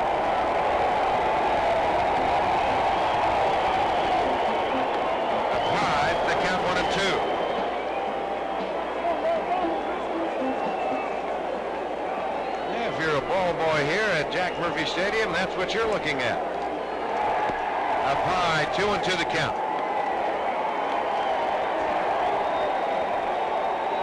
Opening night they had 58,346. Last night they had 58,354. Little looper, shallow left center, coming on ground, good speed. He runs it down. And I saw an ice cream cone, and I mean a double-decker. He had a little trouble with that ball right there. I don't know whether that ball got in the sun or what, Donnie. Yeah, you see that shake of the head. Take a look at it again. Bobby Brown may be struggling with the sun, but no, he just may have struggled with the ball. They call that an ice cream cone. I think that was a double-decker, Earl. Yep. Now 1 gone, and here's Sutcliffe. He singled his first time at bat. 3 for 5 in the series. That home run coming at Wrigley Field. He'd have to be considered as one of the most valuable players, Rick Sutcliffe, in this series. No question, Earl. I guess it's going to kind of depend on who might win it and what might happen from here on out. Well, you don't have any most valuable players on a losing team. No. Well, Jody Davis went into the game hitting .429 as a home run, and Steve Garvey went in hitting .412 after last night, but you need 3, don't you? Yes, you do. 3 to win. Inside, 2-1 the count. On deck, the leadoff hitter, Bobby Dernier. Don, Rick Sutcliffe loves kids. He says when he signs his next contract, he's a free agent now, he's going to contribute some of that money to kids. At least in the neighborhood of $100,000, he says. And it's 3-1. It's going to go toward community work.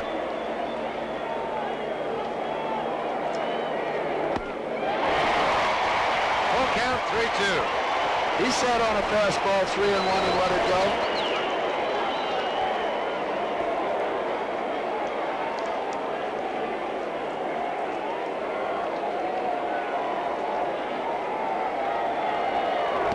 Knock him out. He's making good pitches. And that's what's necessary. This bullpen for the San Diego Padres is going to have to keep the ball game close to see if they can score some runs as we take another look at it. Earl in the super slow-mo. They've been doing that, just fastballs, and he had something on both of the 3-1 pitch and the 3-2 pitch. Super slow, it doesn't look so hard here, but it's coming in there. See the seams again on that ball. Now there's 2 gone, and that'll bring on the leadoff hitter, Bobby Dernier, who has popped his second, was on a fielder's choice. A little bit low, the count 1-0. First time I've ever seen the super slow-mo. Where'd that come from, Don? Oh, they had that in the Olympics, Reggie. That was great. I'll tell you. It is going to be just absolutely what it is, super.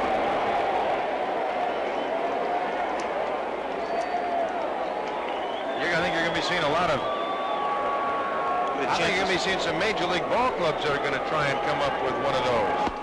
I agree. For the simple reason, you can work in hitting, work in pitching, looking at the angles of arms, body opening up, the closing of the bodies. You can really break down someone's technique. Oh, boy.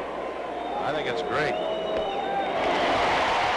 the count. I don't know how much they cost, but I think if it can help win one ball game, it makes it worthwhile, especially if that ball game happens October 7th. Yes, sir. If it'll get you right here today, it's worth it. 2-2 the count. Foul left side, out of play, back in the seats.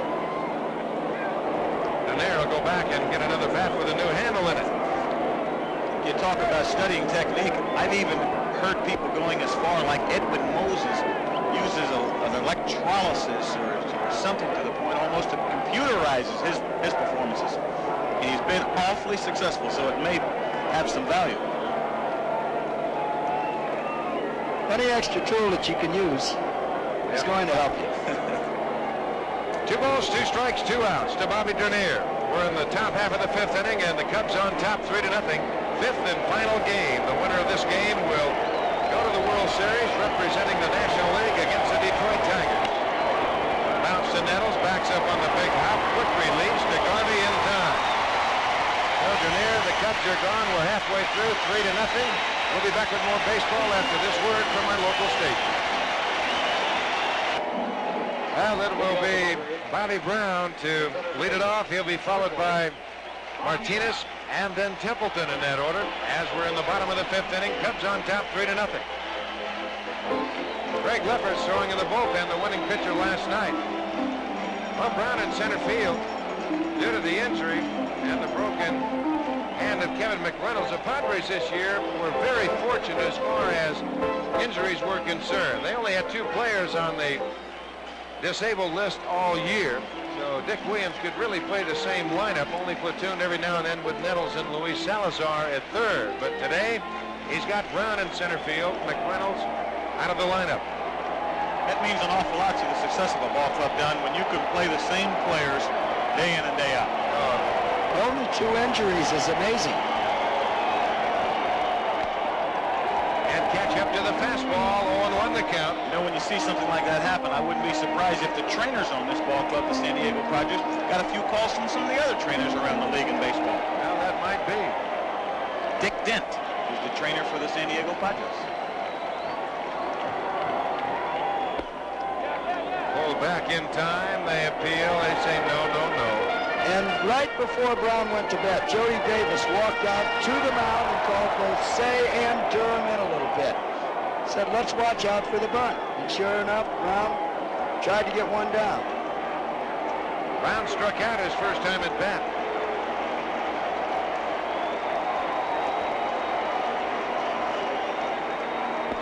Breaking pitch down low. Well, Durham's up close at first. Sandberg cheating in a little bit at second base. Brown with very good speed. There's Say right at the edge of the grass at third. Boa back and a little bit to his left. The outfield kind of bunching him straight away. Chopper to Sandberg. Gives it to Durham. There's one away in the 5th. The situation here, Don, to me, starting to unfold. You can't let this man get his boat too far offshore or you just won't catch it. Got everything going for him, confidence. The year he had, today's ball game, he doesn't need too much to get him going, that's for sure. Well, I'll tell you how he's finished up the season. In his last 6 starts, Sutcliffe allowed 4 hits in one game, 3 hits in another game, 2 hits in his last 2 starts. Now, what's the matter with that? Nothing, and there's 1 hit in this ball game off his glove. That's it. Here's Carmelo Martinez. Pop to Boa at short. Takes outside, the count 1-0.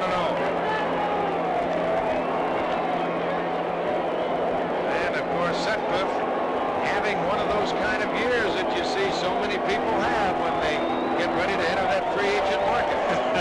Well, let me ask you this. You see a pitcher on a roll like this, are you more apt to give your hitters a take in a situation like this? No, not with this fella. His control's too good, Reggie. I can see, though, that they're going to try to lay the ball down the last 2 hitters. That's 3 or 4 bunt attempts. They haven't been able to get it down yet. But is that almost like giving in? No, they're just going to try anything. They're 3 down. They got to get some people on base. Now the Padres in a catch-up position. Cubs on top 3-0 in the bottom of the 5th inning, 1 out. 1-1 to Martinez.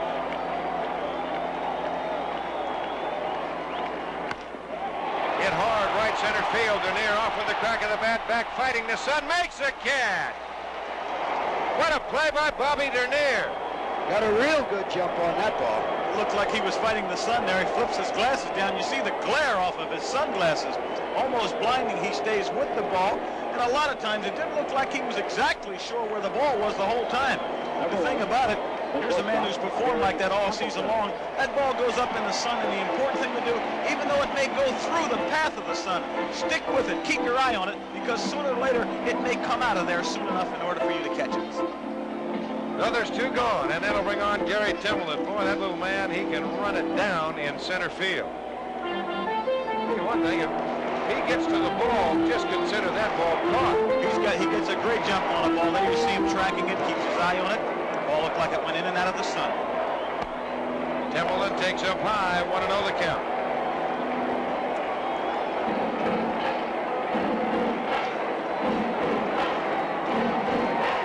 Templeton gets on. We got another pinch hit situation. To the hole, off of the glove of Durham, base hit, rolling into shallow right field. Moreland will come on. So that is the second Padre hit, and Dick Williams again will go to his bench. I'm not so sure that was a base hit. It'll be interesting to see how they call that, Don. Yes, I don't know whether way, huh? Yeah.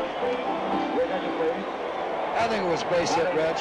We get to see it again here from high on the roof. He did break the wrong way at first. The ball wasn't hit that hard, but it went off his glove and into right field. Well, if he doesn't touch the ball, Sandberg makes the play easy.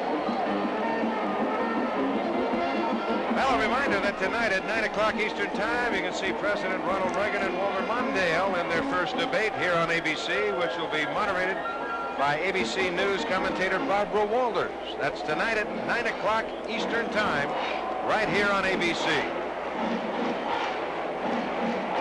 Kurt Bavacqua will come out.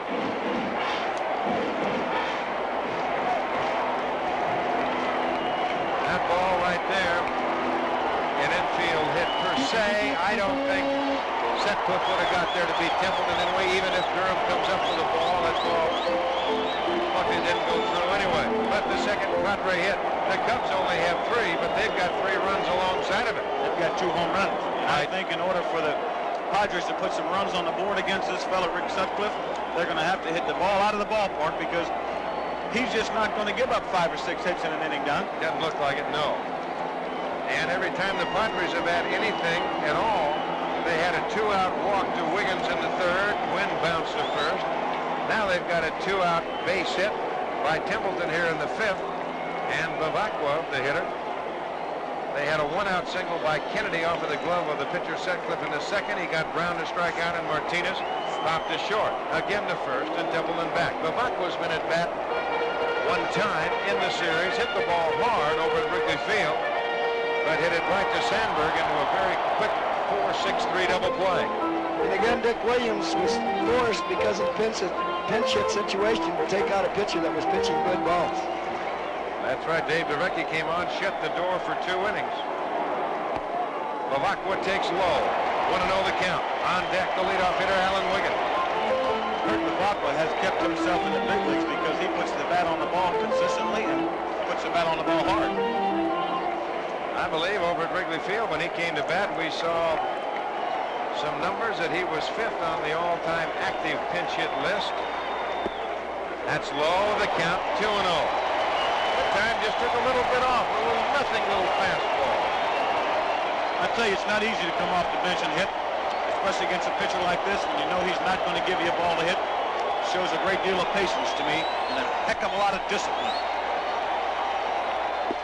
That's low, ball 3, and Jody Davis wants to have a chat with Sutcliffe. And he's taking now. He might be taking the next 2. Yeah, that's good possibility. 3-0 for sure. Well, he might even take 3 in 1 because of the success he's had. Jimmy Fry chomping on that gum.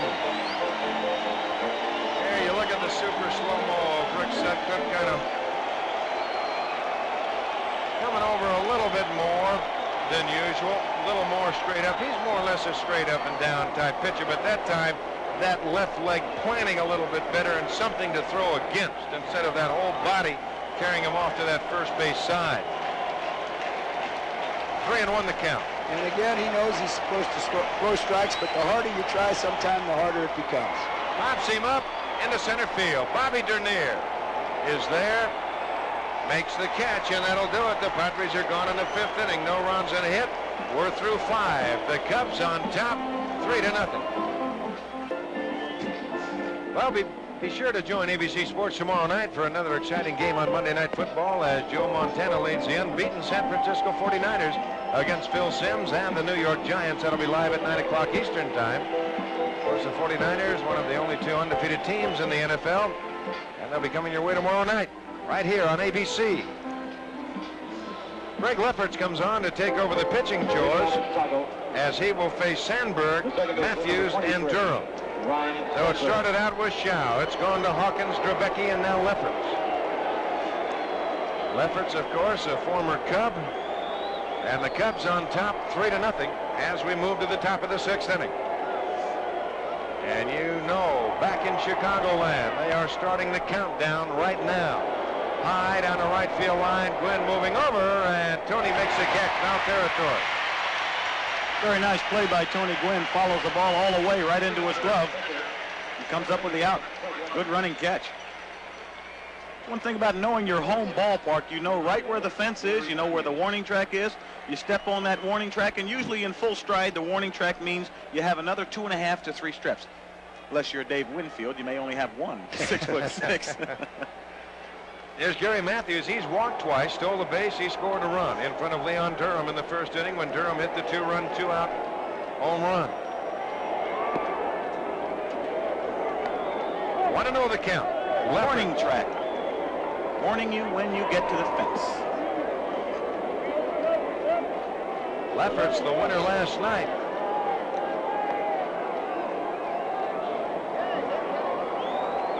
See right there, acquired with Martinez from the Cubs in a 3-way deal. Foul right side. The count very quickly 1-1. You have to say the bullpen has done the job. No question about it.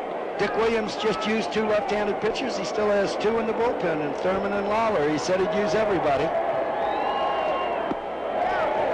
They feel, they say, yes, he did. Well, it plays itself, but I'm sure that everyone knows you might as well go for it today. Doesn't matter what happens tomorrow because there may not be a tomorrow. And there's the check swing. He went a little bit too far. Very seldom do you see a check swing that doesn't look like it's a swing in a replay. Usually is umpire's judgment. Jams him as Templeton fights his son and makes the catch. You saw Gary getting inside, saddling that ball a little bit, trying to get away from the sun. It looks like it's wicked right now by the way the players are reacting. So in California and late in the year, left field seems to be the spot where the sun is bad. As we take a look at Leon Durham, the home run that he hit his first time up. 2-run blast to put the Cubs up top. Almost in the same spot he hit the home run last night. Takes the first pitch for a strike. Lefferts not an overpowering type pitcher. Learned the screwball in winter ball. There's the breaking pitch. Doesn't get it 0-2. And he will use his screwball against right-hand hitters mainly. Got Ron Say out last night with 2 outs and the bases loaded in the 9th inning on the Scrooge. They very seldom will throw a screwball. A left-hander will very seldom throw a screwball to a left-hand hitter because the ball will tail back in to the hitter and give him a chance to hit the ball even while he's pulling off the ball. Fernando Valenzuela is about one of the few left-handers throws a screwball to a left-hander, Don. Well, that's true. There's a few right-handers that would throw it to right-handers. You remember Mike Marshall, the first one I saw hit such a great one. Ruben Gomez. 1 ball and 2 strikes the count. Foul away. Count remains 1-2. When Bobby Castillo with the Minnesota Twins was throwing the screwball, would throw it at times to the right-hander. It's a tough pitch to hit because you don't see it that much. There aren't that many pitchers that can master it. It's also off speed helps. Different speed. Right. Hard hooking foul.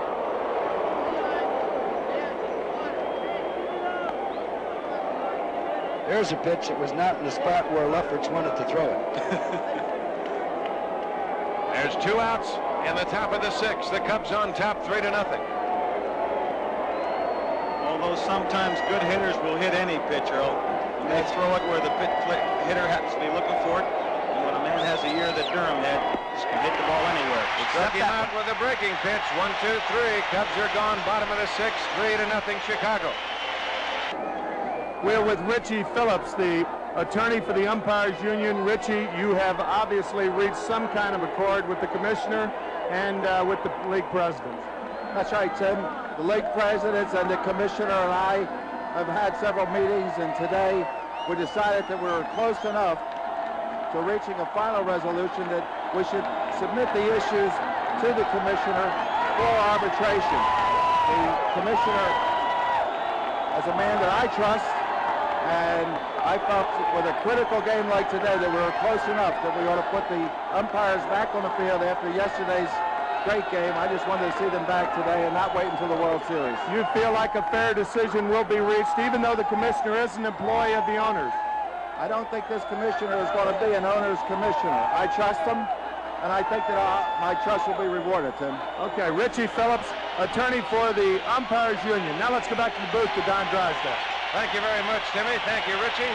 As the Padre fans now get up on their feet to try and hoop it up a little bit, try and get something going. The Padres, in the bottom of the sixth inning, have the top of the order. Alan Wiggins to lead it off, followed by Tony Gwynn and Steve Garvey. Sutcliffe has scattered just 2 hits. Foul away. And again, before the inning started, Jody Davis walked out and called his third baseman Sayers, first baseman Durham in. They don't want anybody getting on without swinging a bat. They're going to protect against that bunt. The outfield shallow. Dernier slightly in left center field. There's your defensive alignment. It's getting late right now, and I feel that these Padre fans can sense it, Don. A bunt, a good one. Durham over. They can't make the play. Perfect bunt. I mean, to tell you, he showed me something by getting that bunt down right there. Durham was in on the grass, charged the ball, and he still couldn't get it. He bunted that ball just hard enough to get it by the pitcher to make Durham go after the ball. This really shows me something here. This man's a great bunter. He makes a great bunt. Still no chance right there, but Durham dropped the ball. Any chance he had, Durham dropped it on the ground, that's for sure. Look at the ball by the pitcher, at the second baseman. Any chance they had was lost when Durham dropped the ball. And they knew he was going to do it.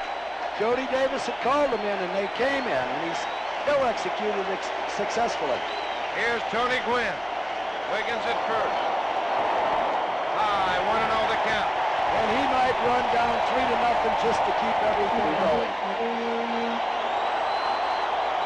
I don't know if I have him run or not, Earl. But you never know. I don't believe he's going to go down 3-0. You can't have that leadoff man thrown out. With that lead, it looks like he was to me on that last pitch. 1-1 the count. You've got that holder on the right side. We'll see how Gwynn will go as they keep Wiggins close at first.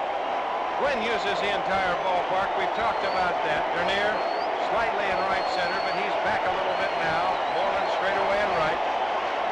Matthews straight away in left. Reggie played for Dick Williams. You know he's not afraid to gamble.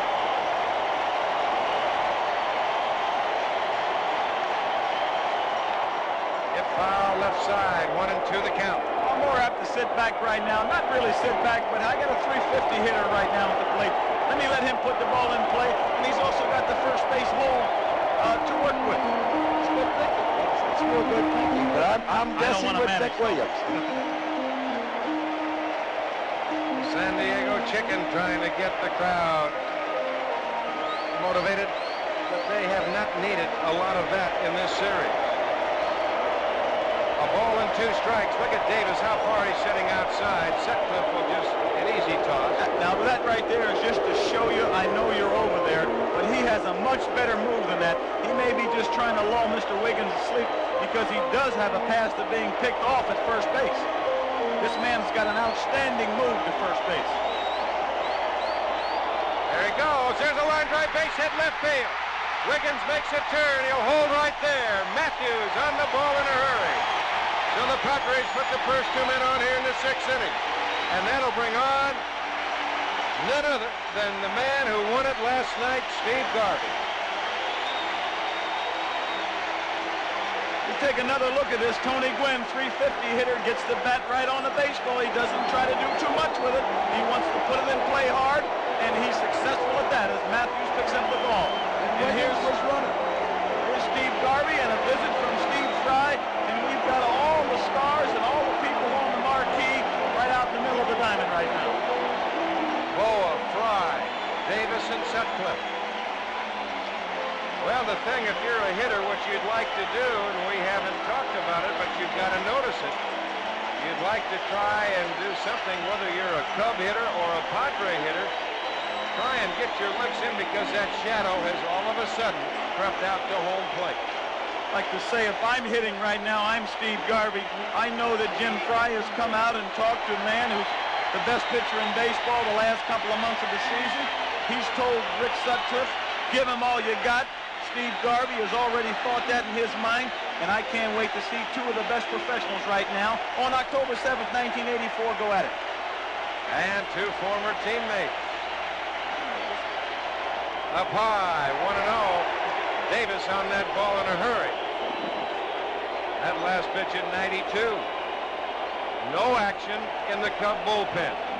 Well, Fry was probably talking to Sutcliffe, wanting to know if we should change the pattern. After last night's ball game, 4 hits, they might want to switch what they're attempting to do right here with 2 men on base to Garvey.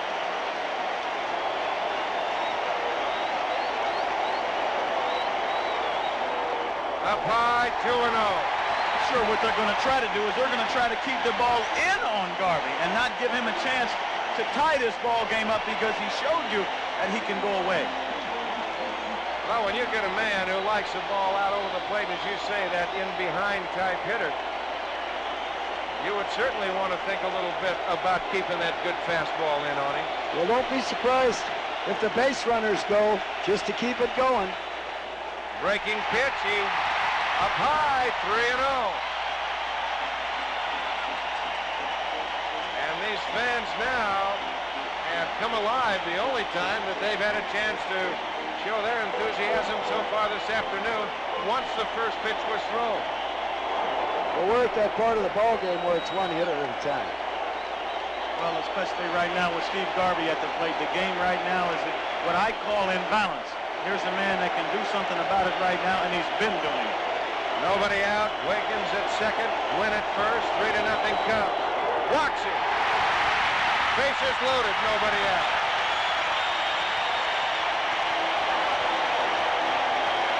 Second walk issued by Sutcliffe. And the bell still has not rung in the bullpen. So Garvey standing at first, Templeton at second. I should say Gwynn at second and Wiggins at third. And here's Greg Nettle. And still nobody out. And for Garvey, that's the first time that he's walked in the series. He does not walk very much. Not at all. Here's Nettles. He's bounced to second and popped to second. So the tying runs are aboard. 3-0 Chicago. Sutcliffe will work out of the stretch on that inside corner, and Nettles doesn't like the call.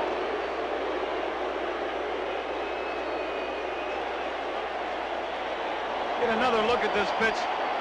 Jody Davis sitting inside. The ball is inside, and I don't know if that ball tailed back over the plate or not. Greg Nettles did not like it. I know that.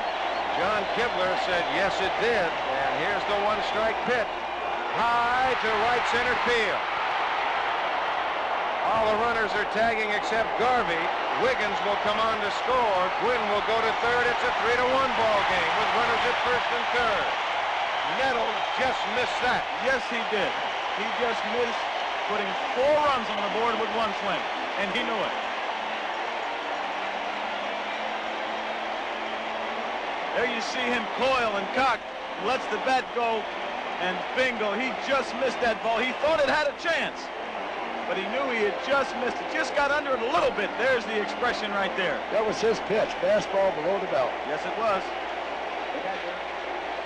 He's upset. Now we get some action in the bullpen. Jimmy Fry is going to full battle gear. He's got Dennis Eckersley, a right-hander, and Steve Trout, a left-hander in the bullpen. Both starting pitches. Yes, sir. As Terry Kennedy will stand in. There are no surprises now. He's got everything out in the open. No, sir. You pull out all the big guns right here. Eckersley and Trout throwing behind Sutcliffe. 3-1, Cubs on top. Line down the left field line. Matthews going over. What a catch! Tagging is Gwynn. Garvey back to first. It's a 3-2 ball game.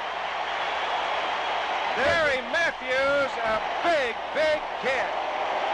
A great play by the Sarge. Hasn't been getting a few base hits, so he picks it up with his glove. Terry Kennedy takes an outside fastball, slats it to left field, a line drive, a sure double and a triple if he doesn't catch this ball because he goes on the ground. Matthews stays with the ball. A sacrifice fly, but oh, what it could have been. What it could have been. 3-3 it could have been. And there's a play. And there's a play that can put the game in balance again, Earl. Yes, sir. Oh, 2 runs in, the Padres have drawn to within 1. And here's Bobby Brown. Garvey remains at first. Inside to Brown. Trout the left-hander. Eckersley the right-hander.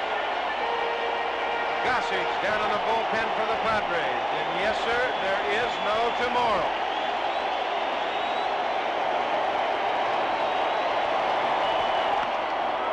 Durham on a big hop. He'll step on the bag and the side is retired. But the Padres come up with 2 runs on 2 hits. We're through 6 complete. Cubs 3, Padres 2. The finer catches in this series so far as he saved maybe the tying run. It's 3-2, and a reminder that the National League Championship Series on ABC Sports Exclusive is being brought to you by Budweiser. For all you do, this Bud's for you. And if that catch wasn't the finest, it was one of the most important, or the most important right up to this point. Oh, no question, Earl. That was a big, big catch by Gary Matthews as Keith Moreland will lead off the 7th. Moreland has walked, and he is flied to center. He's 0 for 1. There's the strike, and now the shadow is right at home plate. You know, as a hitter, Don, I don't think quite yet the shadow comes into play because it's not far enough out. The ball, you're still seeing the ball with a lot of sunlight. Right. Bounce foul. Ernest Lewin says only the shadow knows. Lamont Cranston. He was the shadow, Reggie. That's him. That's when we used to sit and watch the radio instead of the television.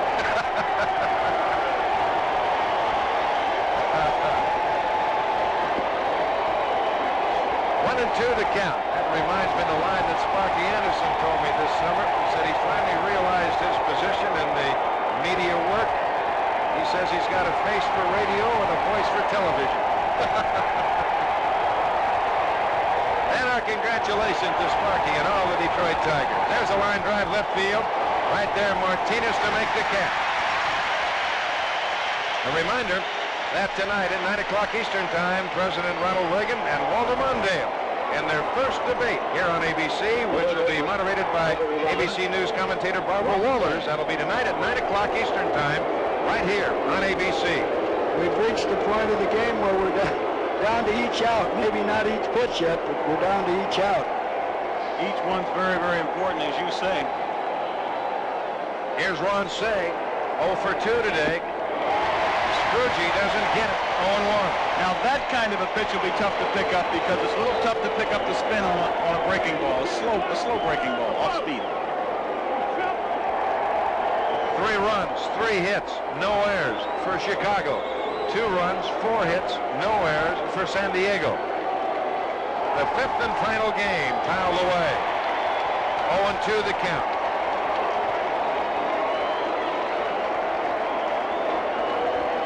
A second look at this pitch to Ron Say. This ball will come in and out of the shadows. There it's in sunlight, and all of a sudden it's in the shade. That's what the hitter sees.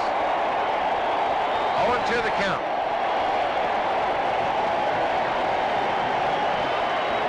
Foul, right side out of play.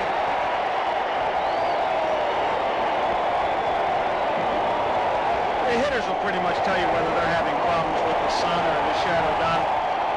Right. They'll be a little bit late, maybe swinging and missing, maybe maybe straining to look at the ball. Watch the reaction, especially if foul balls coming off of the bat. Oh, the big swing and a miss. Just outside, and the count 1-2. Once again, they get the wave going through Jack Murphy Stadium here in San Diego. We have to remember shadows are not Lefferts making some good pitches, too. That's foul. Count remains at a ball and 2 strikes. Craig Lefferts with that no wind-up motion or pitching out of a stretch. I've mentioned a couple of times when he pitched before. Just a little more, stay a little more, give him a little more control. Doesn't have to do quite as much, doesn't have to worry about as much. A lot of pitchers have done that, especially when they relieve all the time. They're more comfortable with it. Well, I'll tell you, when you get those shadows up there, too, it will not only affect the hitter at times, but it can affect the pitcher on his reaction with the ball coming back at him. Lefferts with a count of ball and 2 strikes to say. High. Left center, Bobby Brown calling. He's there. 2 gone.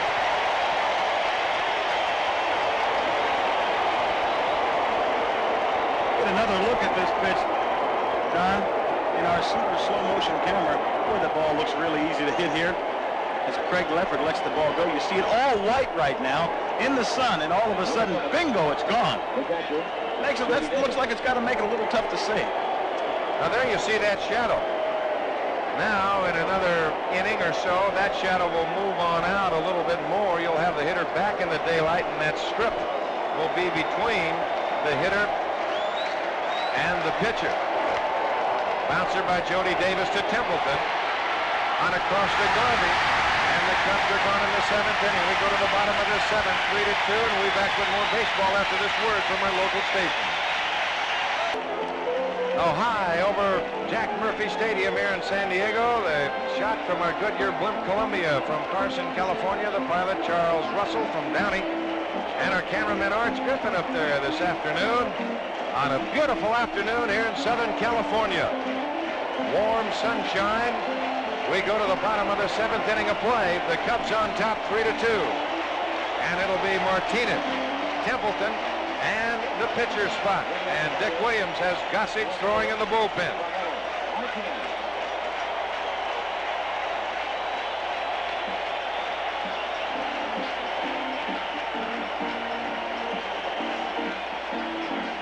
Oh, we're going to see a pinch hitter this inning. That's why the goose is up. Martinez has popped to short and hit the ball hard, and Dernier made a good catch running down in deep right center. There's Gossage. Up high, the count 1-0. Last inning, Trout and Eckersley were throwing for Jimmy Fry in the bullpen. On deck, Gary Templeton.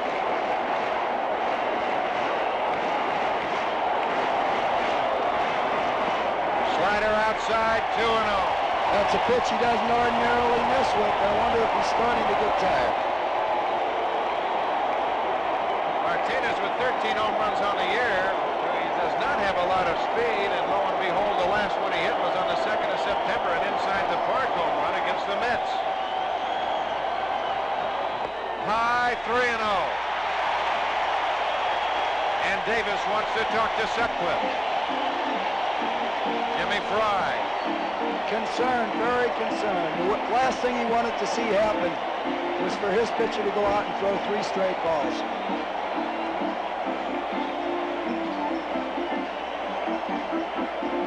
Get Trout up, he says. Give me the left-hander. Billy Connors, the pitching coach, says, well, you want Eckersley with him? Give me Trout. He walks him on 4 pitches. Sutcliffe did not throw that ball well at all. Oh, you sure wouldn't expect that. He kind of aimed it, Earl. Yes, he did. Signs of fatigue, it looks like. Well, Sutcliffe now. An old trick right here. Maybe biding a little time, getting a little breather. Watch Sutcliffe here in super slow-mo. He does not have a lot on this pitch. more or less just kind of aims it up there and misses high. Well, I know, Don, that during the season when over there in Anaheim this time of year, I mean, it's hot. And we were down on the field today, so we take a look at Steve Trout, who pitched the second game over there in Chicago. It is exceptionally hot down there. And I'm sure it's taking its toll right now on Rick Sutcliffe. This is where, for me, I like to hit against a guy like this now because I thought he got a little tired. Here's Templeton, going to square around the bunt. Does so. They might have a play at second, but Say looks at first, goes to Sandberg, and the sacrifice works. Yes, it does. A big sacrifice.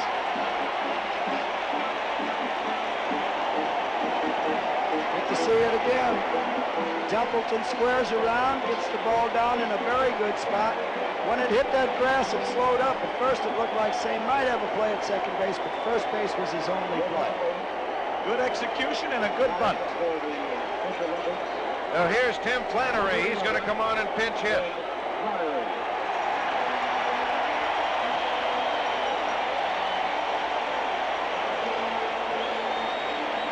And yes, Howard Cosell, I would have bunted in that situation.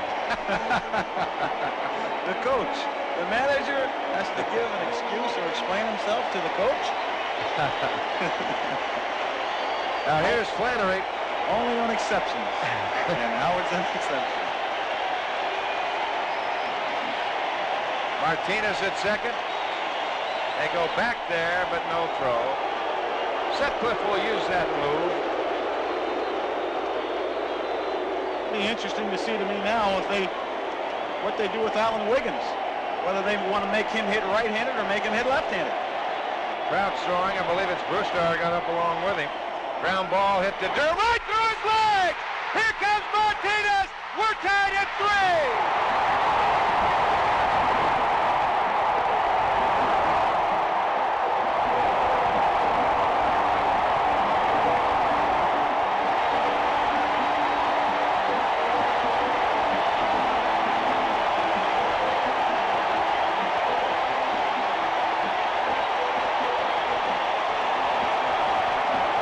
Say it again, should have been an easy play. Durham's down doing everything he can to keep it from going through, but it got through anyway. Ball hit pretty sharp by Flannery. Durham gets down on the ball to protect, but he just doesn't stay down long enough. He's got his glove between his legs. The ball can hit on his knee, it can hit on the instep of his shoe or his glove, and it misses everything. A 3-3 tie. One out in the top of the order. Alan Wiggins, the hitter. That is Mark Williams, the younger son of Dick Williams, alongside of the Padres skipper. Here's Wiggins. There's a strike, and the count 0-1. The outfield shading Wiggins a hit to the opposite field. Moreland quite a ways over into right center field. Boy, I'll tell you, Wiggins ever turns on a ball, and it's Katie bar the door. Tries to bunt it, fouls it away. Right now, let's go down to Tim McCarver and the Cub bullpen. Steve Trout and Warren Brustar are both warming up, and I would imagine Jim Plow will save Steve Trout for Tony Gwynn, Greg Nettles, and Terry Kennedy. Back to the booth, Don. All right, Timmy, thank you very much. Trout the left-hander, Brustar the right-hander. And Davis wants to have a chat with Sutcliffe. Well, he knows that this may be Rick Sutcliffe's last hitter. They're not going to let Alan Wiggins turn around and bat right-handed because he's a .312 hitter right-handed and a .234 hitter left-handed, huh? Tony Gwynn on deck. Say, even with a bag at third. Durham holding Flannery at first. 1 out, a run in. 3-3 tie.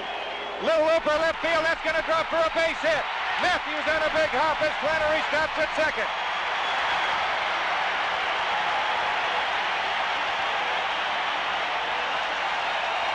Fry's got his big man on the mound.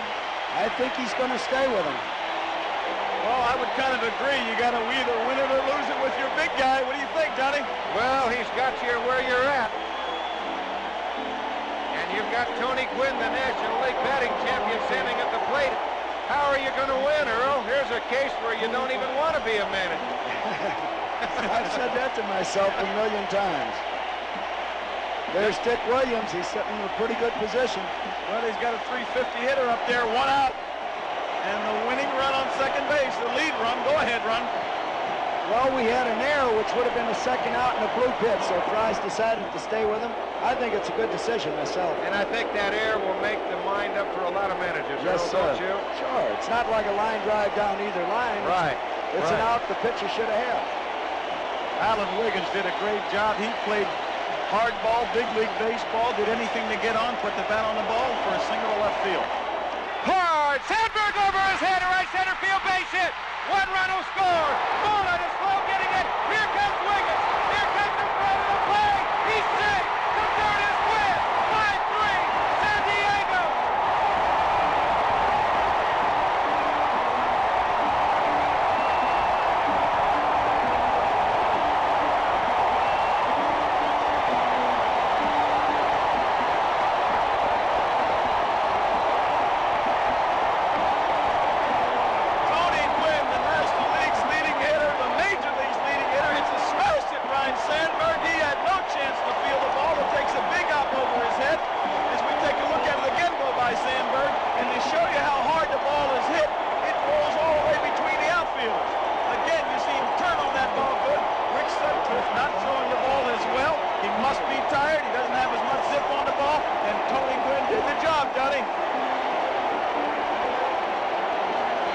So the infield comes in.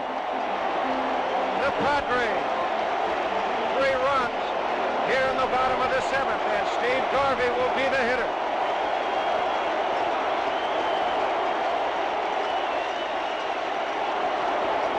Hard up the middle, base hit. Wynn scores 6-3 San Diego.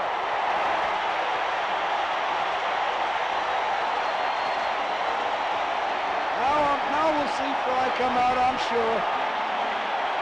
Here he comes.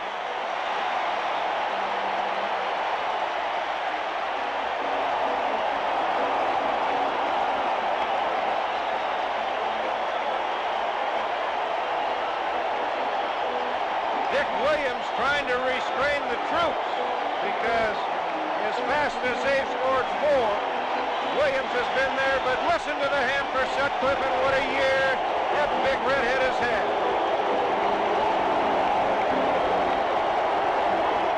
A break in the action.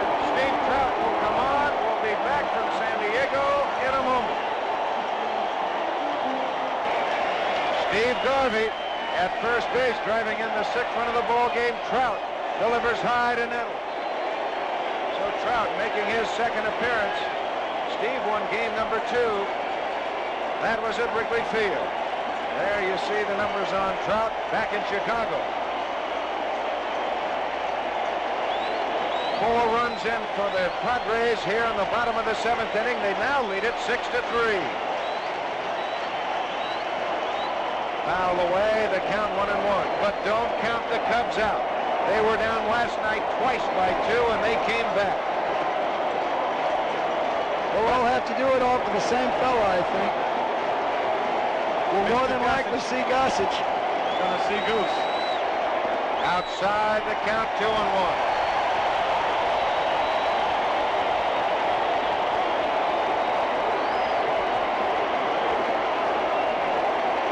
The heat probably had something to do with that. It was hot on the field before the ball game.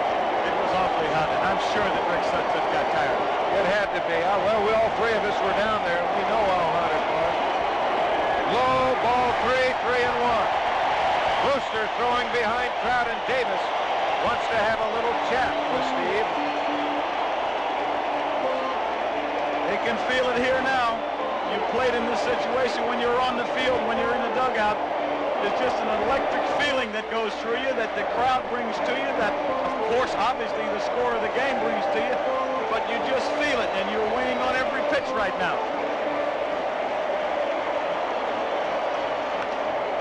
Durham looks at second. He'll step on the bag. There's 2 gone.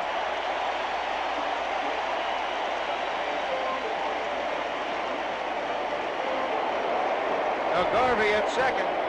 In the inning, just to recap it, Martinez let it off. He walked on 4 pitches. Templeton sacrificed him to second. Flannery hit for the pitcher. Lefferts hit a ground ball to Durham and went through his legs. That scored the tying run. Then Wiggins looped a single to left. Gwynn hit a shot by Sandberg into the alley right center field and went for the triple scoring two. Garvey singled to score Gwynn, and that's where we stand. As the 8th man stands at the plate in Terry Kennedy. He is 1 for 2 this afternoon. Foul down the first baseline. The last time he had a line shot that Matthews made a fine rolling catch on him, going to the line and left.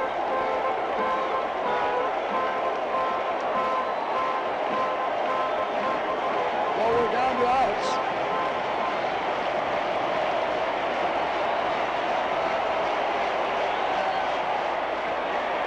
Blocked by Davis. Make that Gwynn a double. He went to third on the throw. Chicago needs this out. Chicago needs this out, and San Diego needs 6. Warren Brewster down in the Chicago bullpen, throwing behind Trout. Did he go around? Yes, he did. So Kennedy is out. The Padres are gone, but not before they come up with 4 runs on 3 hits, 1 very big error. They leave a man, and we're through 7 complete. It's the Padres 6, the Chicago Cubs 3. Well, next week that'll be coming your way. CFA College football from Dallas, Texas, live 3:30 Eastern time. It'll be Texas and Oklahoma. Texas winning big. Oklahoma was idle, so very easily that'll be the 1 and 2 teams in the country since Ohio State got beat.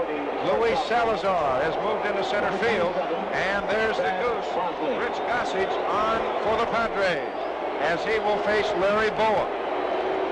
We got Thad Bosley pitching. Oh, check that. That's not Boa at all. That is Bosley.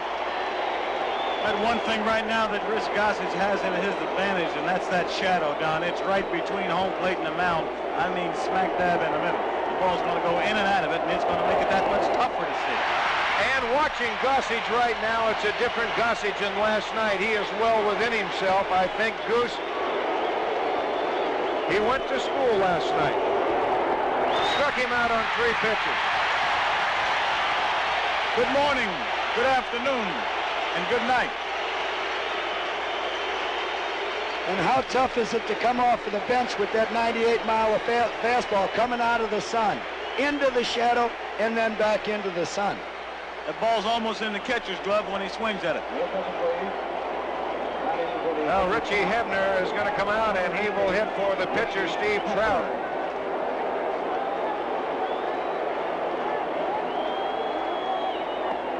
Went around. Gossage so much free and easier this afternoon than last night. It's like a different man out there in the same uniform. He might have needed that work last night. Very easily. 96 on that last fastball. To left field, slicing down the line. Long way to go. Foul. So it'll be right-hander Warren Brewster to come in the bottom of the 8th inning for the Cubs. The Padres on top 6-3. Sure that Rich Gossage can smell it. He can smell the cooking in the kitchen if you're 3 blocks away today. 6-7-0 for the Padres. 3-3-1 for the Cubs. Inside. Whoop, did it hit him?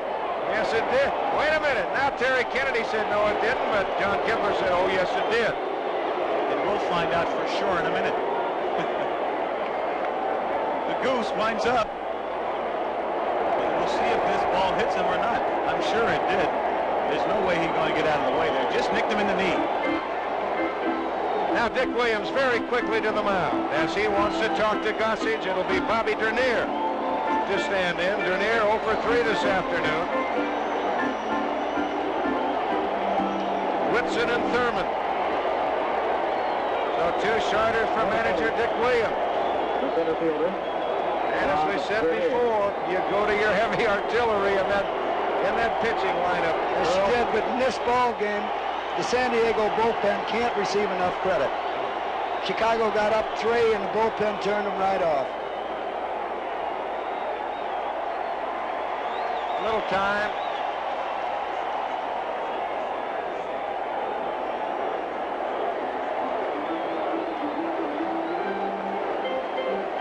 Well, there's 1 out, 1 on.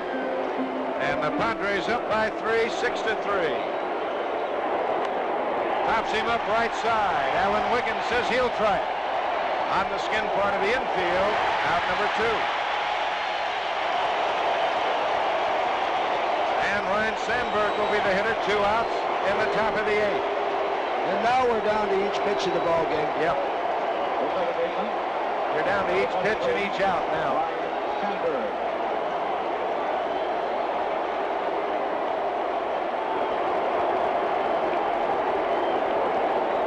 Gossage, how many times has he been there before?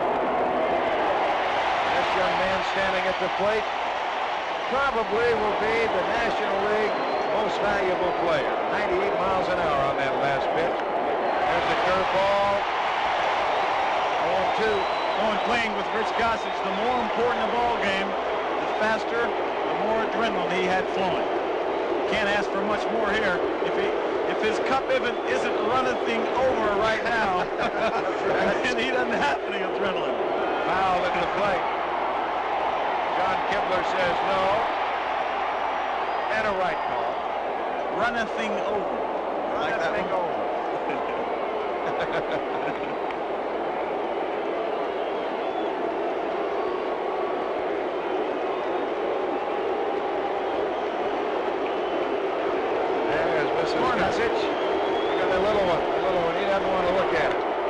That's in the left center field, moving in a hurry is Salazar to cut it off at the pass. Throw back to second base. And the Cubs have runners at first and third. And that will bring the tying run to the plate in Gary Matthews. And we said before, look out, the Cubs can come back again. Yes, they have. Yes, they can. They've done it before, and they believe they can do it again. We're in a dogfight. Well, here's Matthews. He's walked twice, a stolen base. And he popped it short. He had some giddy up on that. Yep. And I wonder if he'll use that slider. I'm sure he will. Dick Williams was talking to me about that before the ball game.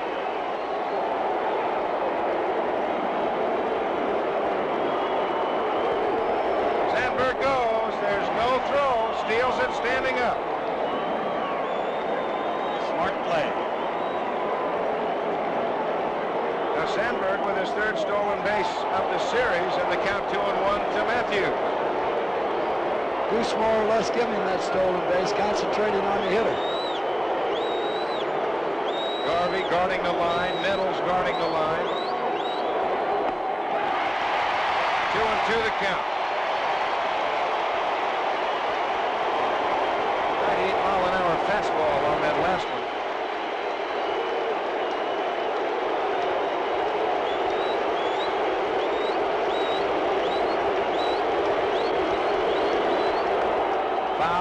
Side, he came with a breaking pitch. Yes, he just tried to overthrow it a little bit.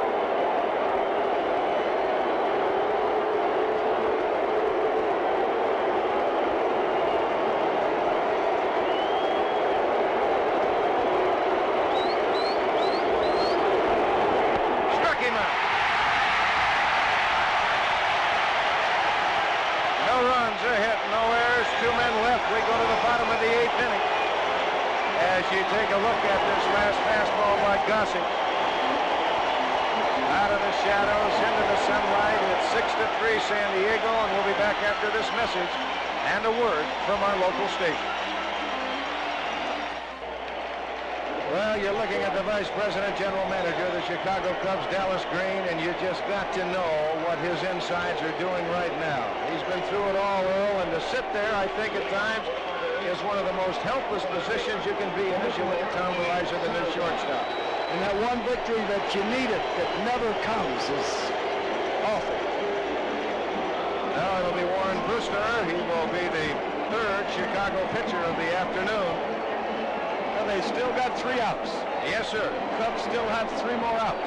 Very good point, Reggie. Here's Salazar as he takes a strike.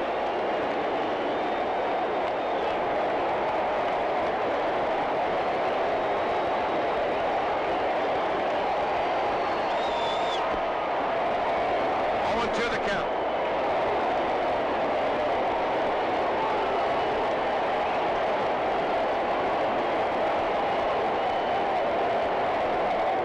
there'll be a little talk about the length of time that Fry left Sutcliffe in, but I want to say right now, he was the big man. That's right. There's Gossage. Well, I'll tell you one thing, Earl, if you're going to go down swinging, you want to go down swinging with your A team. You don't want to go down with anybody else. That's exactly the way I feel. You go with the people that got you there. If it's good enough, you win. You drink the champagne. If it's not good enough, you come back next year. That's it deep center field. Dernier a long way to go. Still going back. He can't get it high off the wall. Bounces into the wall. Salazar on his way to third. He will make it there with a triple.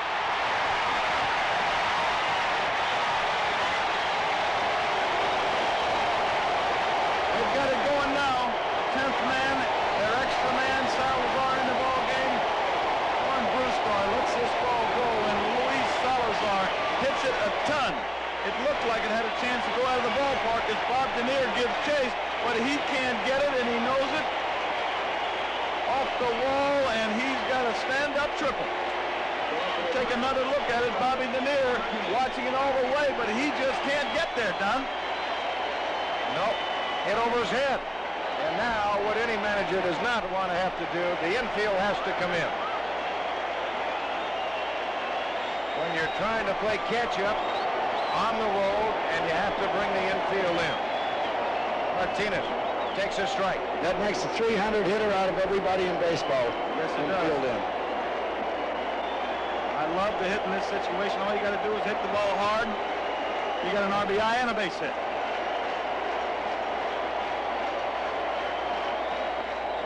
High, the count 1-1.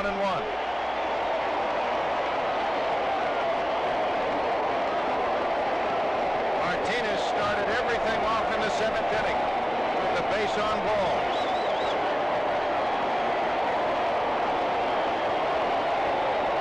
Now you have Bruscar standing out there in the shadow. Martinez in the shadow. The line in between. Squeeze! And they miss it. As Davis will tag out Salazar. I don't understand that play. Well, I'll tell you, the only time the squeeze is going to work is when it was unexpected. And he caught the Chicago ball club not looking for it. All he had to do was get it down, and it would have worked successfully. But when your hitter misses it, it can look awfully bad, especially when you do it with no one out. That's true. I think that Dick Williams is saying, hey, right now, I want to get all the runs I possibly can. I want to try to get 7 runs to make the Cubs get 8 to beat me. He's showing that he respects the offense of the Cubs, is what he's saying. Well, that's very true. I understand that. I just look at the no out and infield in situation. I do not play it that way as Martinez strikes out. So very quickly there's 2 gone. Salazar might have twisted an ankle a little bit. But that's why we're sitting up there and they're down here. But that is just a little bit unusual. That was very unusual, but it's only going to work when the other side doesn't expect it. So he put it on when they didn't expect it. No one expected it. No, it caught us off guard.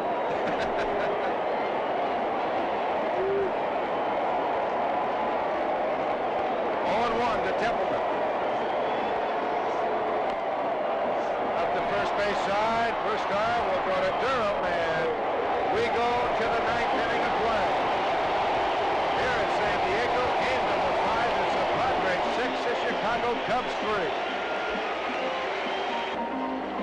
Now Jimmy Fry and the Chicago Cubs, their backs against the wall. They had a 3-0 lead until the bottom of the 6th inning. The Padres scored 2 to make it 3-2. Then they scored 4 in the bottom of the 7th inning to take a 6-3 lead as Leon Durham will lead it off in the top of the 9th inning. His job is to get on base some way. He takes a strike. The Padres will roar with every pitch. Their fans, 58,359. High left side, coming back Kennedy, and that'll be out of play. And Gossage is throwing good. Last inning, he threw 17 pitches, 14 of them were strikes. Well, that's what you like to see. You've got to throw strikes. But the Padres, the first year in existence in 1969. A record of 52 wins, 110 losses.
back win. So 1 out. And here's Keith Moreland. He takes a strike, 0-1. These fans are on their feet as they roll with every pitch. Curveball, strike 2 call. 1-2 the count. The Cubs are on the roll. They had a great year, though, John. They've had a great year. Out of play. And you can't say enough about Jimmy Fry, his coaching staff, the fans in Chicago, the backing they had, Dallas Green, the entire organization.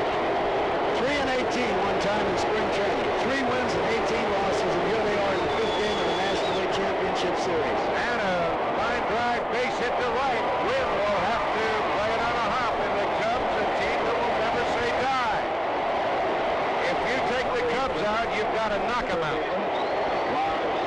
Jimmy still got hopes. Jimmy Fry still has hopes.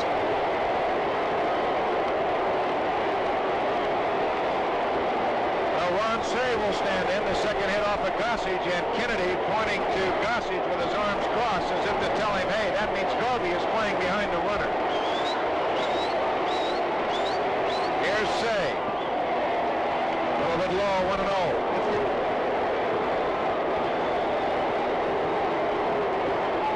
If you so desired, you could steal second base off of Gossage, but he doesn't care right now. And it's 1-1. Don't forget tonight at 9 o'clock Eastern Time, see President Ronald Reagan and Walter Mondale in their first debate here on ABC, which will be moderated by ABC News commentator Barbara Walters. That's tonight, 9 o'clock Eastern Time. Pops him up right side. Garvey is there. And they're down to 1.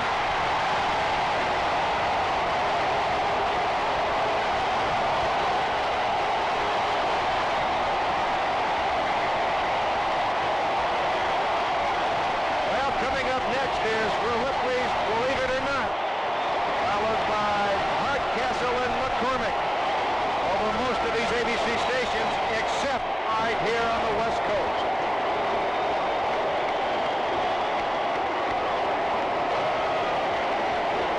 Two outs, a man on, and here's Jody Davis. What a series he's had. Homered in the second inning. Third base side of it's fair. It's trouble. Nettles will let it roll foul. And just foul.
made that statement with the passing of their owner, Ray Clark, as you look at Goose Gossage down in the jubilant Padre clubhouse. That R-A-K means Ray A. Clark, as Steve Garvey has been voted unanimously the most valuable player. Greg Lefferts, the only man. He's won the last 2 games here last night and this afternoon. The only man to do that successive days. And a very, very disappointed Jody Davis. The final out coming at 4:08 p.m. October 7th, 1984. We'll be going back down to Tim McCarver in the clubhouse. We'll be back in just a moment. Absolute bedlam here in the San Diego locker room, as you can well see. Steve Garvey, the most valuable player in the National League Championship Series. I can't say enough about your performance. Another RBI today and 5 last night to put him into it, Steve. Well, thanks, Timmy. Again, this is a team that's had wonderful chemistry. We've always come from behind.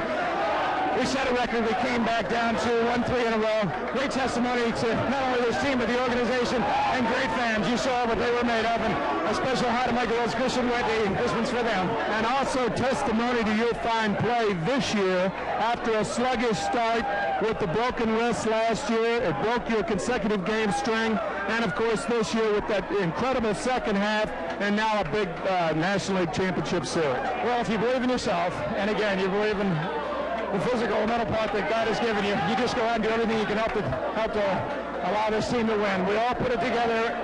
Each day was a different hero, and that's what it's all about. But let's face it, coming back from being 2 games down, I mean, an incredible thing. Only one team had ever done it, and that's the Milwaukee Brewers 2 years ago. We had 3 things going for us. That was the character of this team, coming back to a ballpark and our 10th player. That was our fans. They were worth at least 2 runs a game for us. In what order was that home run that you hit last night as far as your thrills in the game?